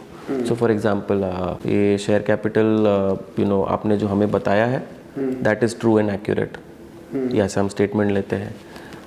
आपने जो है broadly you are in compliance with all applicable laws. आपकी अकाउंटिंग जो है, अकाउंटिंग पॉलिसीज़ जो है, इंडियन अकाउंटिंग पॉलिसीज़, इंडेस हो या फिर इंडियन गैप हो, your accounting has been in compliance with those accounting policies which are generally applicable to companies. आपने जो टैक्सेस जो हैं ये ठीक टाइम पे किए हैं, आपके रिटर्न्स जो हैं ये आपने ठीक टाइम पे फाइल किए हैं। अगर आपकी कोई लिटिगेशन चल रही है किसी कोर्ट में, ठीक है, तो जनरली हम ये स्टेटमेंट लेते हैं कि आपके अगेंस्ट कोई लिटिगेशन नहीं है, ठीक है, तो उसके अगेंस्ट व्हाट द कंपनी और द फाउंडर्स में वांट टू डू कि वो डिस्क्लोज करना चाहेंगे कि हाँ, हम ये कह रहे हैं कि हम मानते हैं कि हमारी कोई लिटिगेशन नहीं है एक्सेप्ट दीज 5 लिटिगेशंस, जो जनरली ड्यू डिलिजेंस में निकल आती हैं कि अगर कंपनी या फाउंडर्स के कोई लिटिगेशन है, 4-5 लिटिगेशन है, ये ड्यू डिलिजेंस में निकल जाता है। बट अगर हम रिप्रेजेंटेशन एंड वारंटी में ये कह रहे हैं कि आपके अगेंस्ट कोई लिटिगेशन नहीं है, तो ये तो रॉन्ग हो जाएगा कहना। So on day 1 the founder and the company would be in breach of that warranty. That statement would be untrue as on that date. तो एक नया डॉक्यूमेंट बन के आता है जिसको कहते हैं disclosure letter. This is typically against the representations and warranties in the investment agreement कि अगर आपने हमसे investor has asked the company and the founder to represent and warrant कि this is the state of affairs. If that is untrue, then I will disclose against it, just to ensure that I'm not breaching those reps and warranties. So for example, आप tax वाला ले लो कि आपने जो है ठीक time पे taxes deduct किए, फाइल किए, रिटर्न फाइल किया, ऑल ऑफ दैट। बहुत बार अर्ली स्टेज में ये सब स्लिप अप्स हो जाते हैं कि भाई हमने हमारे पास प्रॉपर अकाउंटेंट नहीं है, CFO नहीं है, हमने TDS डिडक्ट करना था, हमने डिडक्ट नहीं किया, फिर डिडक्ट किया, फाइल नहीं किया, पे नहीं किया आगे गवर्नमेंट को। तो अगर ऐसा प्रोविज़न है रेप्स एंड वारंटीज़ में जो टिपिकली रहता है कि आपने सारे टैक्सेस टाइम पे पे किए, फाइल किए रिटर्न्स, अगर हमने नहीं किए तो हम डिस्क्लोज करेंगे उसके अगेंस्ट। फाउंडर विल डिस्क्लोज कि हाँ ये 4 इंस्टेंसेस हैं जब हमने फाइल नहीं किए थे, राइट। तो ये अलग, जैसा मैंने कहा, against those representation and warranties and the investment agreement एक डिस्क्लोजर लेटर कंपनी की तरफ से बन के आता है जिसमें वो डिस्क्लोज करते हैं कि इन जगह ये रिप्रेजेंटेशन वारंटीज़ के against these are the disclosures that we would like to make. और टिपिकली ये भी पहले जो है इसका डिस्क्लोजर लेटर के ड्राफ्ट्स एक्सचेंज हो जाते हैं so that investor also knows what kind of disclosures are being made. कभी कभार ऐसा होता है ना, डिस्क्लोजर लेटर में कुछ ऐसी चीज़ें निकल के आती है जो ड्यू डिलिजेंस में नहीं मिली होती है इन्वेस्टर को, राइट। तो वो सरप्राइजेस उस समय भी आ जाते हैं जबकि इन्वेस्टर ने ड्यू डिलिजेंस तो प्रॉपर कर लिया बट उस ड्यू डिलिजेंस कैसे करते हैं? Let's just sort of take a break and talk about this. Due diligence हम इस बेसिस पे करते हैं, किस बेसिस पे करते हैं? जो डॉक्यूमेंट्स हमें कंपनी प्रोवाइड करती है, ठीक है। जितना हम पब्लिकली सर्च कर सकते हैं वो लिमिटेड ही कर सकते हैं, राइट। बाकी डॉक्यूमेंट्स तो कंपनी हमें प्रोवाइड करती है, उस कंपनी प्रोवाइडेड डॉक्यूमेंट्स पे हम ड्यू डिलिजेंस करते हैं और देखते हैं कि क्या इश्यूज़ हैं। उसके बेसिस पे जैसे मैंने कहा, कुछ कंडीशन प्रेसिडेंट बना देते हैं, कुछ कंडीशन सब्सिक्वेंट बना देते हैं, just so that everything is clear, ठीक है।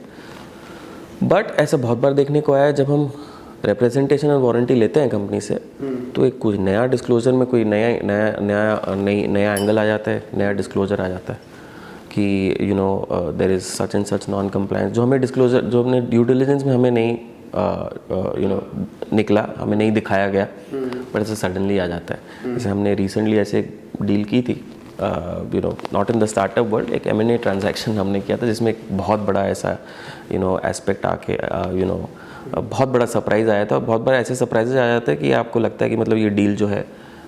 एग्जाम्पल दे के बताओगे अब क्या हुआ था? मतलब नाम बता लो कंपनी का, पर बता दो एग्जाम्पल। सो फॉर एग्जाम्पल, बहुत बड़ी लिटिगेशन निकल के आई प्रमोटर के अगेंस्ट, राइट। मैं एग्जाम्पल दे रहा हूँ, not the exact example that I was talking about earlier, but for example promoter के अगेंस्ट कोई CBI केस चल रहा है, ऐसा भी हो सकता है।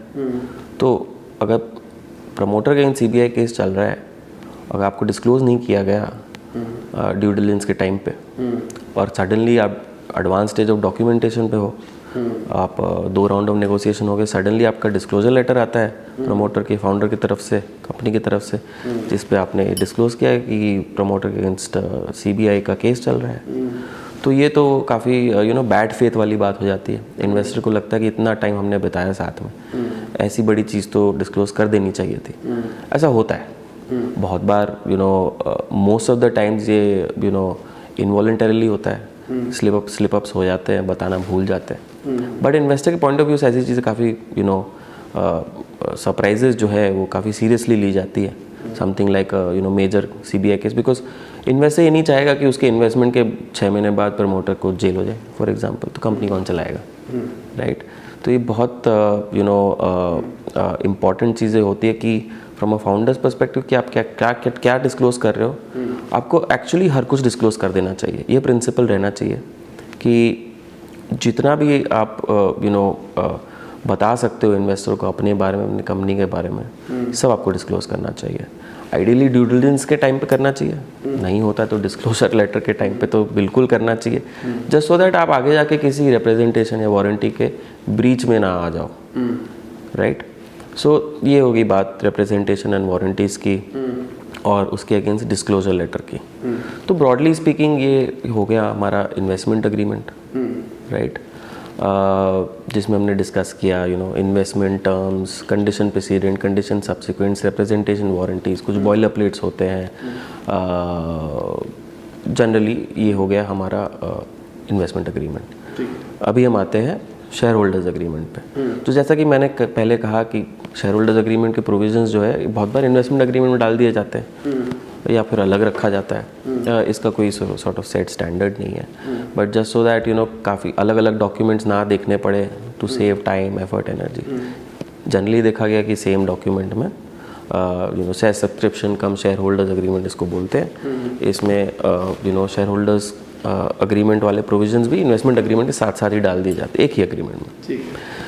तो very conceptually speaking, investment agreement जो होता है, दिस गवर्न्स और this relates to the time of the investment, right. हम जिस समय इन्वेस्ट कर रहे हैं उस समय कंपनी की क्या पोजीशन है, वो सब इन्वेस्टमेंट अग्रीमेंट के सॉर्ट ऑफ फ्रेमवर्क में रहता है। बट इन्वेस्टमेंट के बाद हमारा रिलेशनशिप कैसा रहेगा, what will be our rights and obligations as shareholders of the company, or as shareholders of the company what will be our rights and obligations with respect to governance of the company, ये सब आता है typically share holders agreement में। Investment के बाद की जो life है, सो फॉर एग्जांपल एग्जिट जो हमने डिस्कस किया, IPO वगैरह जो हमने थोड़ी देर पहले डिस्कस किया, तो ये सब आ जाते हैं शेयर होल्डर्स अग्रीमेंट में। गवर्नेंस पता है आपने, जो डायरेक्टर की सीट टाइप, तो गवर्नेंस जो है बेसिकली 2-3 अलग लेवल पे कैप्चर की जाती है शेयर होल्डर्स अग्रीमेंट में। प्राइमरीली एक तो बोर्ड लेवल पे, कि बोर्ड सीट जो है इन्वेस्टर को कितनी मिलेगी। अगर सब्सटैंशियल इन्वेस्टमेंट, हमने ये भी देखा है बहुत बार इन्वेस्टर को काफ़ी बड़ी संख्या में बोर्ड सीट मिलती है। बट अगर एंजल इन्वेस्टमेंट की अगर बात करें तो इसमें तो एक ही बोर्ड सीट होती है टिपिकली, तो 1 out of 3 या 1 out of 4, और इसके साथ एक ऑब्जर्वर सीट भी जनरली मांगते हैं investor, which is not a board seat, but basically it just gives the right to the investor to send an observer to the board meetings, कि भाई वो बैठ के देख सके कि बोर्ड मीटिंग में क्या चल रहा है। तो जैसा कि हमने कहा बोर्ड सीट और बोर्ड में बोर्ड की मीटिंग्स कितनी होंगी, जैसे कितने सॉर्ट ऑफ पीरियोडिकली होंगी, और बोर्ड में डिसीजन मेकिंग कैसा होगा, और शेयर होल्डर लेवल पे डिसीजन मेकिंग कैसा होगा। तो ये होगी ब्रॉडली गवर्नेंस की बातें। मतलब बोर्ड मीटिंग के अंदर सारी चीज़ें डिसाइड हो रही है, कंपनी कैसे चलेगी, हमारा मार्केटिंग बजट क्या रहने वाला है। एक और बहुत इंपॉर्टेंट चीज़ होती है जिसको हम बोलते हैं रिजर्व मैटर आइटम्स। आपने सुना होगा कि ये शेयर होल्डर्स एग्रीमेंट में एक शेड्यूल होता है जिसमें हम 8, 10, 15, 20 आइटम डालते हैं, जिसे कहते हैं हम रिजर्व मैटर आइटम्स। जैसे फॉर एग्जांपल कंपनी का कैपिटल रेज, कंपनी आगे जाके फर्दर कैपिटल रेज करेगी, कंपनी का कोई M&A होगा, या फिर कंपनी को beyond a particular fixed expense, fixed amount of expense, इसके बियॉन्ड कोई कैपिटल एक्सपेंडिचर नहीं होगा, या फिर कंपनी का बिजनेस प्लान जो है उसमें कुछ अमेंडमेंट अगर करनी हो, राइट। तो ऐसी ब्रॉडली ऐसी चीज़ें जो which are important from the perspective of the running of a company, इसे हम एक लिस्ट में डाल देते हैं जिसको हम बोलते हैं रिजर्व मैटर। और हम ये कहते हैं कि ये जो आइटम्स जो हैं, इन आइटम्स पे आप कोई डिसीजन बोर्ड या फिर शेयर होल्डर लेवल पे कंपनी नहीं ले सकती है विदाउट द इन्वेस्टर्स कंसेंट। ठीक है। तो इस तरीके से इन्वेस्टर एक्चुअली एक some sort of I would say negative control, it's not positive control, some sort of negative control it would want to exercise on the company, कि important decisions जो हैं ये आप मेरे approval के बिना नहीं लोगे, and all those important decisions are set out in the reserved matter item list. Major इसमें क्या फाउंडर्स को ध्यान रखना चाहिए? फॉर एग्जाम्पल आप किसी CFO को हायर कर रहे हो, नॉन फाउंडर किसी CFO को हायर कर रहे हो, CTO को हायर कर रहे हो, ठीक है, तो मेरे अप्रूवल के साथ हो, या फिर आप किसी को फायर कर रहे हो, ये भी मेरे अप्रूवल के साथ होना चाहिए।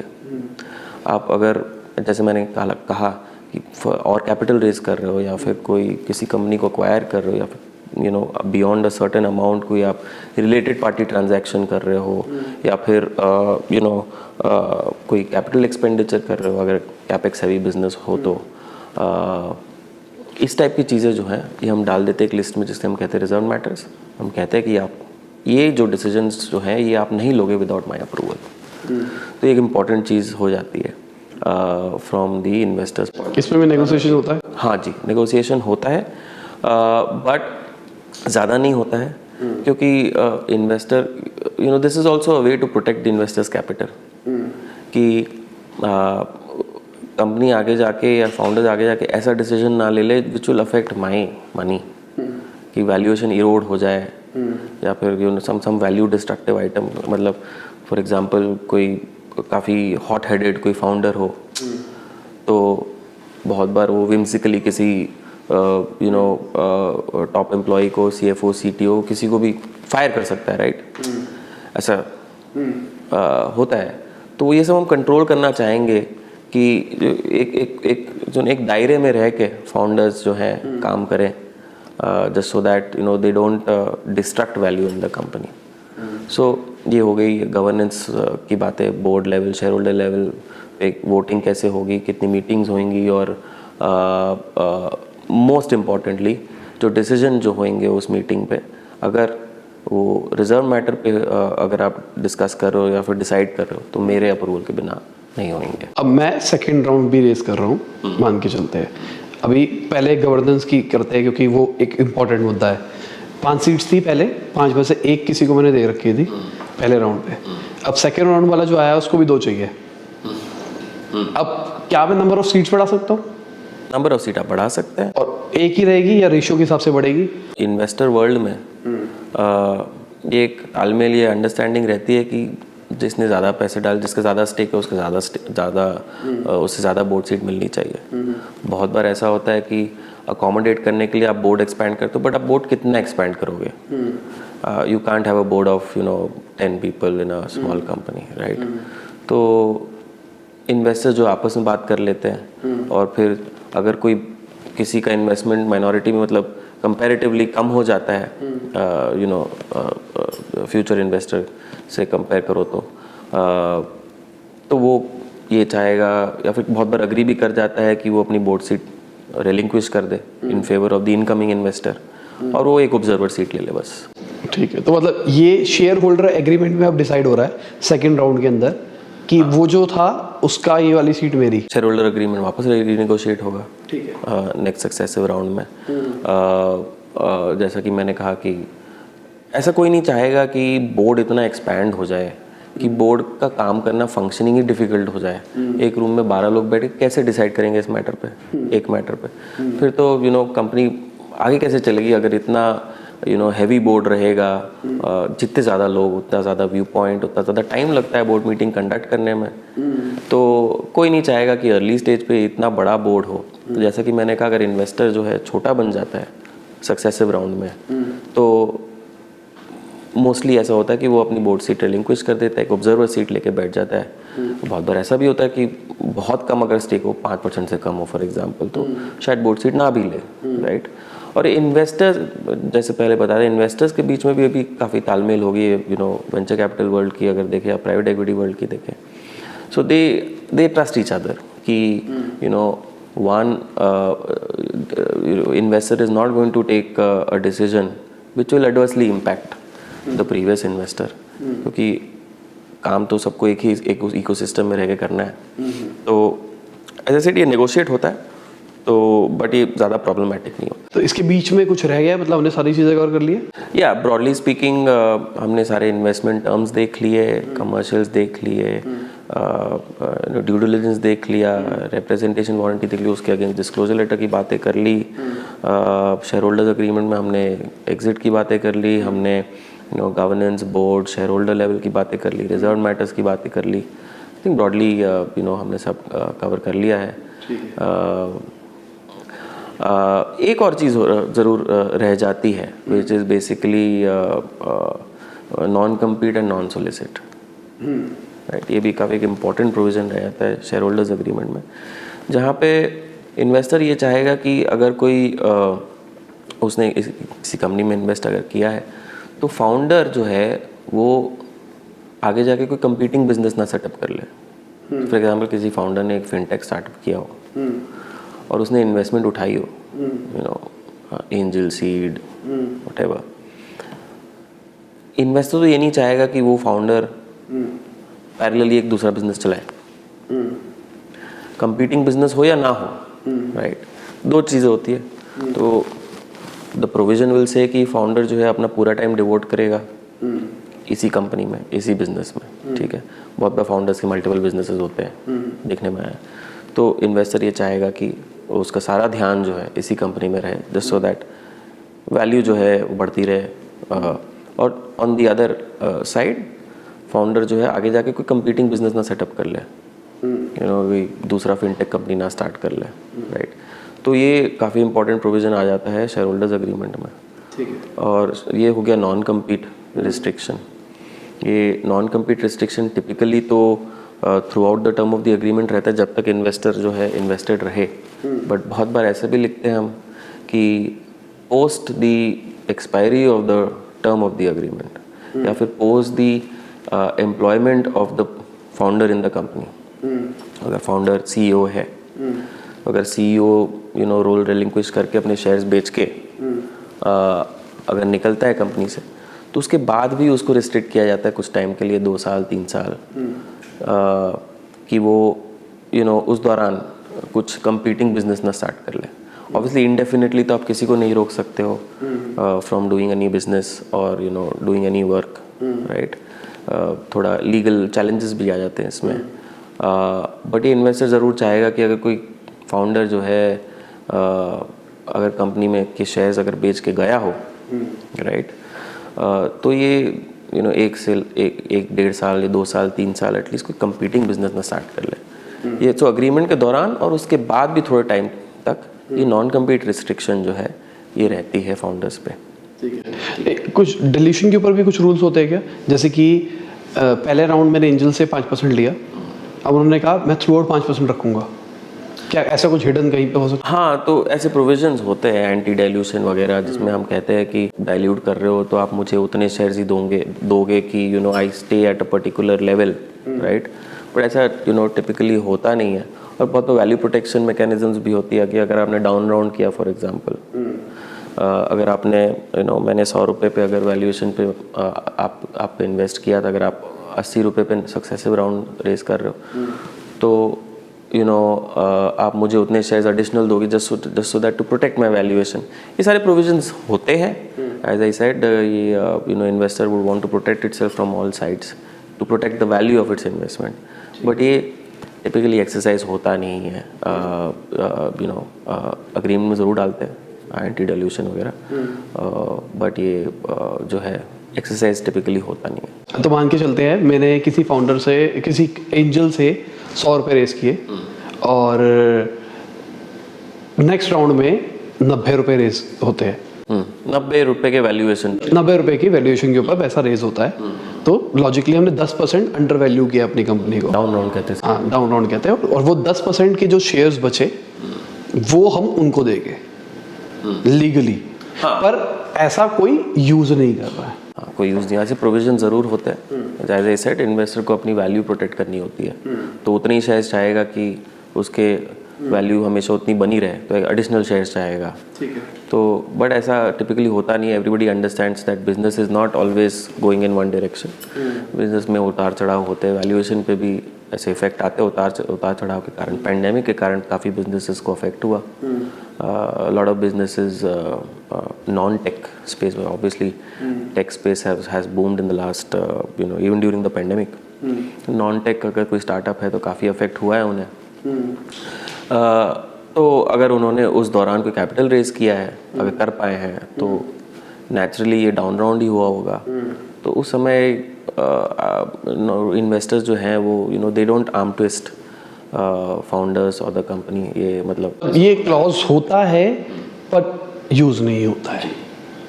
ठीक है, तो आप कोई टर्म शीट दिखा सकते हैं उनको? टर्म शीट देखनी है आप? आपके लिए हमारे पास में एक डॉक्यूमेंट आ गया है जिसके अंदर सारी डिटेल्स लिखी हुई है। मैंने जान करके मंगाया है आप लोगों के लिए, तो मैं आपको स्क्रीन पे दिखा देता हूँ। तो यहाँ पे बहुत सारी टर्म्स आप देख सकते हो लिखी हुई है, और कुछ कुछ शायद रह गई होगी, तो सर हमको उसमें से भी एक्सप्लेन कर देंगे। तो इक्विटी शेयर कैपिटल और प्रेफरेंस शेयर कैपिटल, दो टाइप के कैपिटल होते हैं कंपनी के। Equity share capital, as you know, is regular common stock of the company, having voting rights and rights to dividend. As far as preference share capital is concerned, ये एक दूसरा type का capital होता है जिसपे typically voting rights नहीं होती है, बट उनको जो डिविडेंड होता है, कंपनी अगर डिविडेंड डिक्लेयर करती है और पे करती है तो उसमें उसको प्रेफरेंस मिलता है प्रेफरेंस शेयर होल्डर को। तो पहले डिविडेंड दिया जाएगा प्रेफरेंस शेयर होल्डर को, ठीक है। तो ये टेक्निकली ये दो डिफरेंसेस हैं in between equity share capital and preference share capital, right. ये टिपिकली स्टार्टअप वर्ल्ड में इन्वेस्टर्स जो हैं ये generally preference share capital prefer करते हैं ओवर इक्विटी शेयर कैपिटल, पर उनकी शेयर होल्डिंग जो है ये डिटरमिन होती है कि on a fully diluted basis, for example 10% है, 20% है, जितना इन्वेस्ट किया जा रहा है। तो ये कन्वर्टेबल प्रेफरेंस शेयर्स रखते हैं। प्रेफरेंस शेयर्स ऐसे जो कन्वर्ट हो जाए इक्विटी में अपॉन सर्टेन इवेंट्स। ओके, ठीक है। तो उस कन्वर्जन के बाद जो फुली डाइल्यूटेड बेसिस जिसको हम बोलते हैं, मतलब डाइल्यूटेड मतलब फुली डाइल्यूटेड मतलब सारे कन्वर्टेबल शेयर्स को अगर आप कन्वर्ट करो हाइपोथेटिकली तो इक्विटी शेयर कैपिटल आ जाएगा, सबके पास इक्विटी आ जाएगा। तो उस इक्विटी में आपका क्या शेयर होल्डिंग है, फुली डाइल्यूटेड बेसिस पे एक इन्वेस्टर का शेयर होल्डिंग जो है जो भी हो 10% या 20%, ये पता चलता है कि जो ये कन्वर्टेबल शेयर्स को कन्वर्ट करने के बाद जो इक्विटी शेयर्स मिलते हैं उसे फुली डाइल्यूटेड बेसिस। ठीक है, एक बार कन्वर्टेबल शेयर्स समझाओगे? सो कन्वर्टेबल शेयर्स ये होता है, convertible preference shares for example, जो प्रेफरेंस शेयर्स जो होते हैं we give a convertible nature to that, कि preference shares convert to equity shares. ठीक है, one type of capital converts to another type of capital where you are at par with every other share holder. तो दोनों में बस यही फर्क है कि प्रॉफिट शेयरिंग एक में हो रही है, एक में नहीं हो रही है। डिविडेंड का एस्पेक्ट रहता है कि the preference share holder has a preferential right to dividend, और प्रेफरेंस शेयर होल्डर को वोटिंग राइट्स नहीं होते, बट वो हम टिपिकली अग्रीमेंट में किसी तरह से कैप्चर कर देते हैं कि प्रेफरेंस शेयर होल्डर फिर भी वोट कर पाएगा अपनी preference as at par with the equity share holder. बहुत बार, चलिए हम अभी कैपिटल की बात कर रहे हैं तो थोड़ा और डिस्कस कर लेते हैं। इक्विटी शेयर कैपिटल में भी डिफरेंट क्लासेस हो सकते हैं, class A shares, class B shares, class C shares. Private company में हम टिपिकली देखें तो class A share regular equity हो सकता है, class B share for example shares with lesser voting rights भी हो सकते हैं, class C shares regular voting rights but lesser dividend rights भी हो सकते हैं। तो ये जो है कंपनी लॉ हमें अलाउ करता है कि हम we can play around with the capital structure, right. And it's really important कि स्टार्टअप वर्ल्ड में we are able to tweak the nature of capital and find the right type of instrument for an investor. तो class हम starting में ही decide कर लेते हैं, over the period of time change भी कर सकते हैं। ये सब चेंज हो सकते हैं विद शेयर होल्डर अप्रूवल, ये सब चेंज हो सकता है। तो इन्वेस्टर जब आता है टिपिकली, जैसा मैंने कहा, they would typically invest in convertible instruments, convertible preference shares. ठीक है, तो लॉजिकली उसको प्रेफरेंस शेयर चाहिए या फिर इक्विटी चाहिए? मेरे हिसाब से तो प्रेफरेंस चाहिए। प्रेफरेंस चाहिए उसे। फिर उसको कन्वर्ट करने की जरूरत क्यों पड़ रही है? उसको कन्वर्ट करने की ज़रूरत पड़ेगी जब उसे फॉर एग्जांपल एग्जिट करना हो, या फिर शेयर का नेचर ही है कि it's compulsorily convertible for example. Time duration भी होती है। सो ये जो है we can sort of play around with all of this, but because preference share capital as the name suggest it's preferential capital, इसीलिए इन्वेस्टर जो है इस टाइप के कैपिटल में इन्वेस्ट करना चाहेगा और उसके कन्वर्टेबल नेचर देना चाहेगा, so that they are able to convert to equity shares at the time of exit और एनी अदर इवेंचुअली। तो प्रेफरेंशियल ये मतलब ये हो गया कि कभी डिल्यूशन आता भी है या फिर बैंकरप्सी भी आती है, तो सबसे पहले पैसे। That is absolutely correct. In case of an insolvency situation, a preference share capital is at a higher footing than an equity shareholder. Preference shareholder is at a higher footing than an equity shareholder. जैसे bankruptcy में अगर assets distribute करने, typically होता नहीं, company bankruptcy तभी जाती है जब it is unable to pay its debts, broadly speaking. तो अगर वो creditor के पैसे ही नहीं दे पा रहा, तो उसके बाद क्या बचेगा शेयर होल्डर को डिस्ट्रीब्यूट करने को? तो theoretically yes, preference share capital ranks higher than equity share capital. In an insolvency situation it will recover money और capital before in priority to the equity share holder.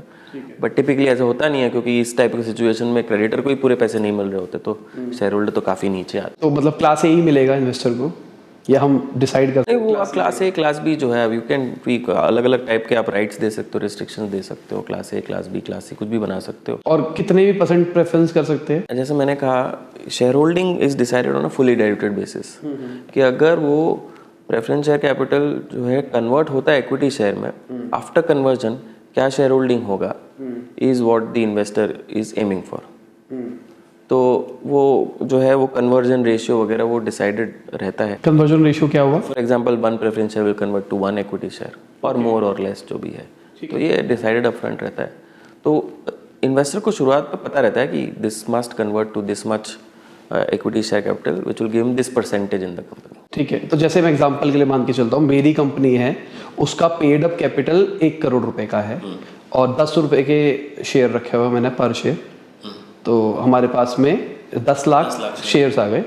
अब मुझे पैसा race करना है, कुछ भी XYZ मान के चलते हैं कि मेरे को 10 करोड़ रुपए रेस करने हैं, तो मुझे आइडियली अपने कितने शेयर देने होंगे? वो वैल्यूएशन पे डिपेंड करता है। हाँ, तो मान के चलते हैं कि मेरे 100 करोड़ की वैल्यूएशन है और मैं 10% अपना डिल्यूट कर रहा हूँ, ठीक है, और 10 करोड़ रुपए रेस कर रहा हूँ, तो लॉजिकली मेरे को अपने 1 लाख शेयर्स देने पड़ेंगे। ओके। ठीक है, तो यहाँ पे मैं इक्विटी ना दे के प्रेफरेंस दे रहा हूँ। आप उसे मतलब 1 लाख प्रेफरेंस शेयर्स दे दो। अगर आपके शेयर कैपिटल में वो होना चाहिए, ऑथोराइज शेयर कैपिटल जिसे कहते हैं। आपने अभी पेड अप कैपिटल बताया, ऑथोराइज शेयर कैपिटल भी होता है। ऑथोराइज शेयर कैपिटल में अगर आपके प्रेफरेंस शेयर्स ना हो तो आप प्रेफरेंस शेयर्स इश्यू नहीं कर पाओगे। तो ऑथोराइज शेयर कैपिटल में आपके प्रेफरेंस शेयर कैपिटल भी होना चाहिए। तो फॉर एग्जांपल अगर 1 लाख प्रेफरेंस शेयर्स आपके ऑथोराइज कैपिटल में है तो आप उसमें से इशू कर पाओगे preference shares, and you will say कि फेस वैल्यू इतना प्रीमियम है प्रेफरेंस शेयर्स पे, और वो इतने preference shares will convert to इतने इक्विटी। ठीक है, प्रीमियम का मतलब क्या हुआ? प्रीमियम बेसिकली एक फेस वैल्यू, जैसे आपने इक्विटी शेयर्स का कहा 10 रुपये फेस वैल्यू होता है टिपिकली, राइट? बट शेयर का valuation of a company is valuation of shares of a company, correct? So a company shares may be far more valuable than the face value of the company, right? Face value of the shares of the company. तो company basis valuation company का 1 share 100 रुपये का हो सकता है, तो वो 100 - 10 90 rupees वो शेयर प्रीमियम हो। ठीक है, तो इसके लिए पेड अप कैपिटल बढ़ाने की जरूरत तो नहीं है? नहीं, authorised is what is important, and then what comes in as contribution to capital is called paid up capital. Okay, मतलब ऑथराइजेशन बढ़ाने की जरूरत है। हाँ, अगर प्रेफरेंस शेयर कैपिटल है ही नहीं तो आप इशू ही नहीं कर पाओगे। तो फॉर एग्जांपल अगर आपको इक्विटी शेयर ज़्यादा इशू करने और आपके पास equity share capital, companies get incorporated with typical 1 lakh share capital, right?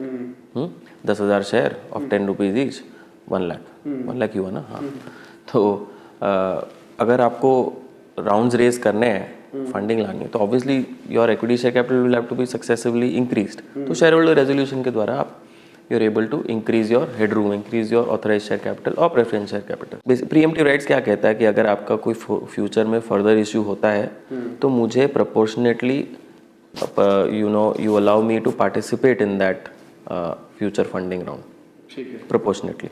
तो ये तो एक्चुअली लॉ भी है, राइट्स इशू कहते हैं इसे, कि अगर एग्जिस्टिंग शेयर होल्डर्स को भी इशू करना चाहिए if you are raising further capital then existing share holders have first right. तो ये प्रीएम्प्टिव राइट हो गया। ठीक है, मतलब यहाँ पे जो बात हो रही है, यहाँ पे बात हो रही है कि अगर मैं करंट कुछ वैल्यूएशन पे ले रहा हूँ उसी रेट पे उनको भी दे सकता हूँ ना? इसमें वैल्यूएशन की बात नहीं होती है। ठीक है, इसमें हम कहते हैं कि अगर आप future funding, future rounds raise कर रहे हो, if you are issuing more shares then you must allow me to participate proportionately on the basis of my share holding, that's all it says. ये जो वैल्यूएशन की अभी आप बात कर रहे थे, प्राइसिंग एंटी डाइल्यूशन वाली, ठीक है, जो हमने पहले डिस्कस किया कि अगर आपने डाउन राउंड में किया तो अब मुझे एक्स्ट्रा शेयर इशू करेंगे just so that my value gets protected, तो ये एंटी डाइल्यूशन हो गया।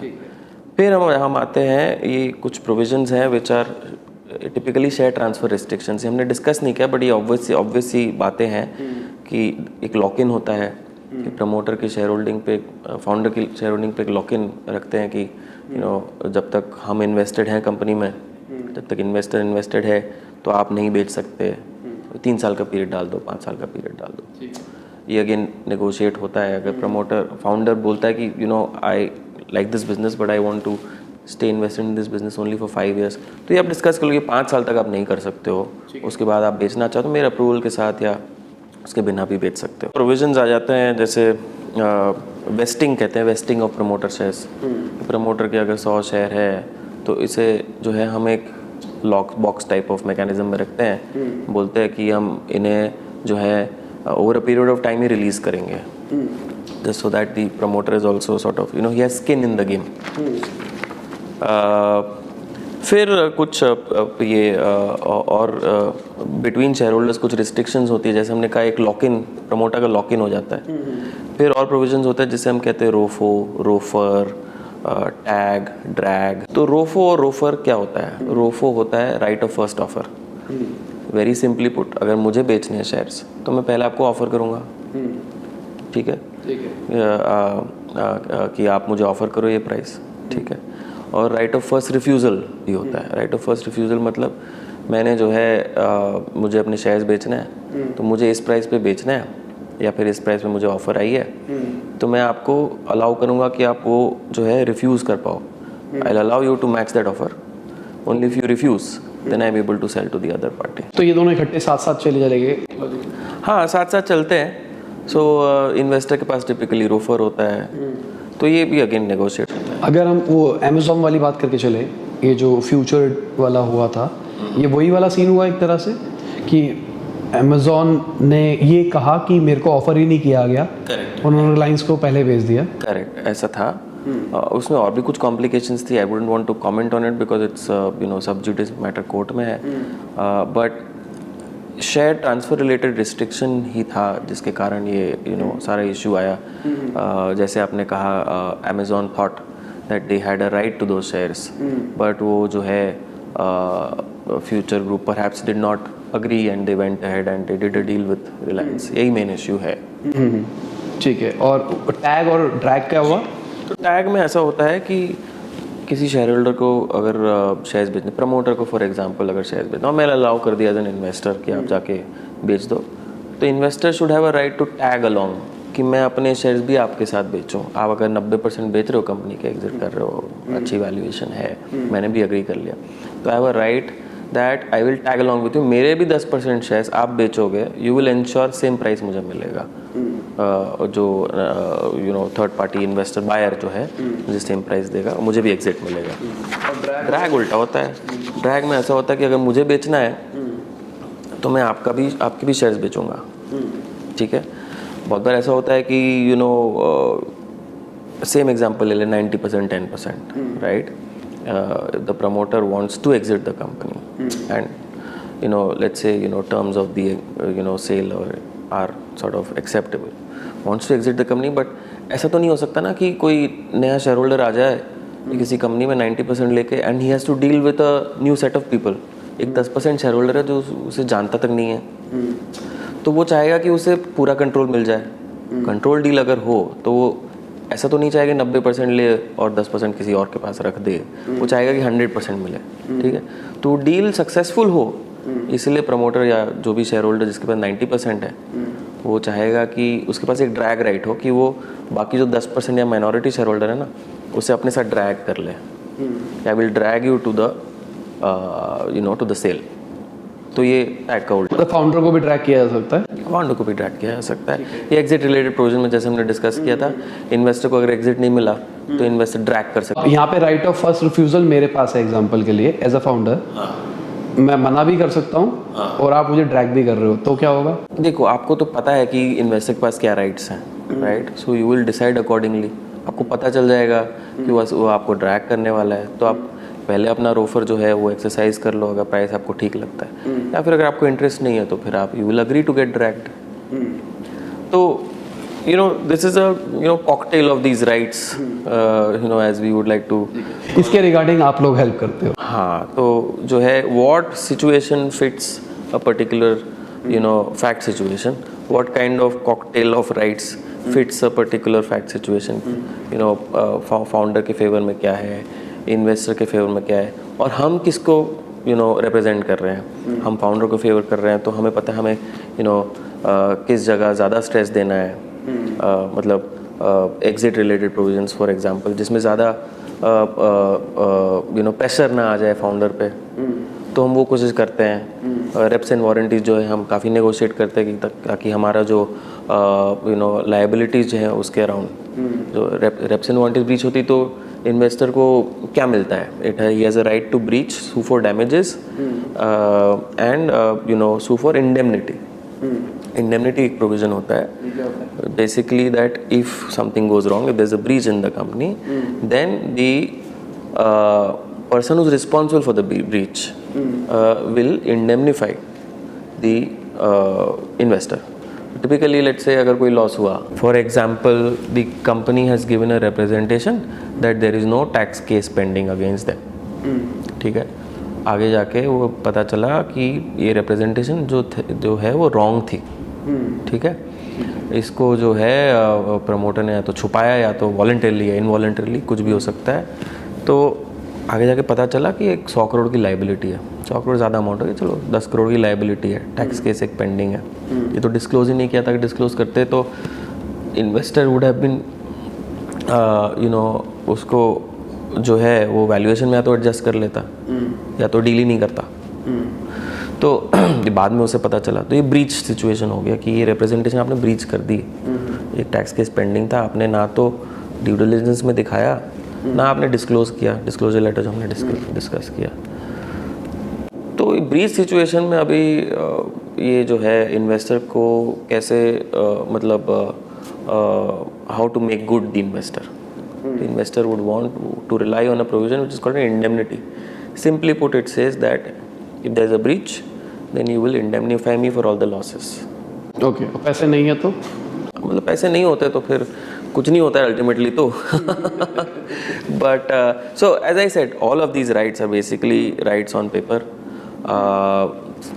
मोस्ट आर इन्फोर्सेबल, ऐसा नहीं कि इन्फोर्स नहीं होता, बट फैक्ट सिचुएशन ऐसा हो कि किसी के पास पैसे ही नहीं है तो फिर आप क्या ही रिकवर करोगे उससे, राइट? तो आप कंपनी को ट्रैक करते हो, आप प्रमोटर्स को इंडिविजुअली ट्रैक करते हो, उन सबसे अगर आपको मिला के मिलजुल के अगर मिल गया नहीं मिला तो आप क्या ही करोगे? तो आपको पता रहता है नहीं मिलेगा तो आप इनफैक्ट कोर्ट ही नहीं जाओगे। सो these rights then remain on paper, but it's important to have these rights. ठीक है, आगे क्या? ESOP related provisions, इतना हम पूल बनाएंगे ऐसे किस किस को ग्रांट करेंगे ESOPs। एफर्मेटिव वोटिंग राइट्स वही है जो रिजर्व मैटर आइटम्स हमने डिस्कस किए, गवर्नेंस रिलेटेड। फिर हो गया एक इम्पॉर्टेंट प्रोविजन होता है लिक्विडेशन प्रेफरेंस, लिक प्रेफ बोलते हैं इसको। बेसिकली इसमें क्या होता है, बोलते हैं कि अगर कोई लिक्विडिटी इवेंट होती है कंपनी में, फॉर एग्जांपल कंपनी बिक रही है, ठीक है, तो जो है मुझे मेरे पूरे पैसे वापस मिलेंगे अलॉन्ग विथ माई जो IRR हमने कैलकुलेट किया है वो पहले पैसे मुझे मिलेंगे, ठीक है। तो ये सब इस टाइप के प्रोविजन, अगेन प्रोटेक्टिव प्रोविजन्स होते हैं, बहुत कम ट्रिगर होता है ये सब। फिर इंफॉर्मेशन राइट्स हो गए कि आप इस टाइप की इन्फॉर्मेशन हमें 30 दिन में दोगे, आप अपने अकाउंट्स जो है मंथली MIS दोगे मुझे within 7 days of expiry every month. Information rights होते हैं इन्वेस्टर्स के पास।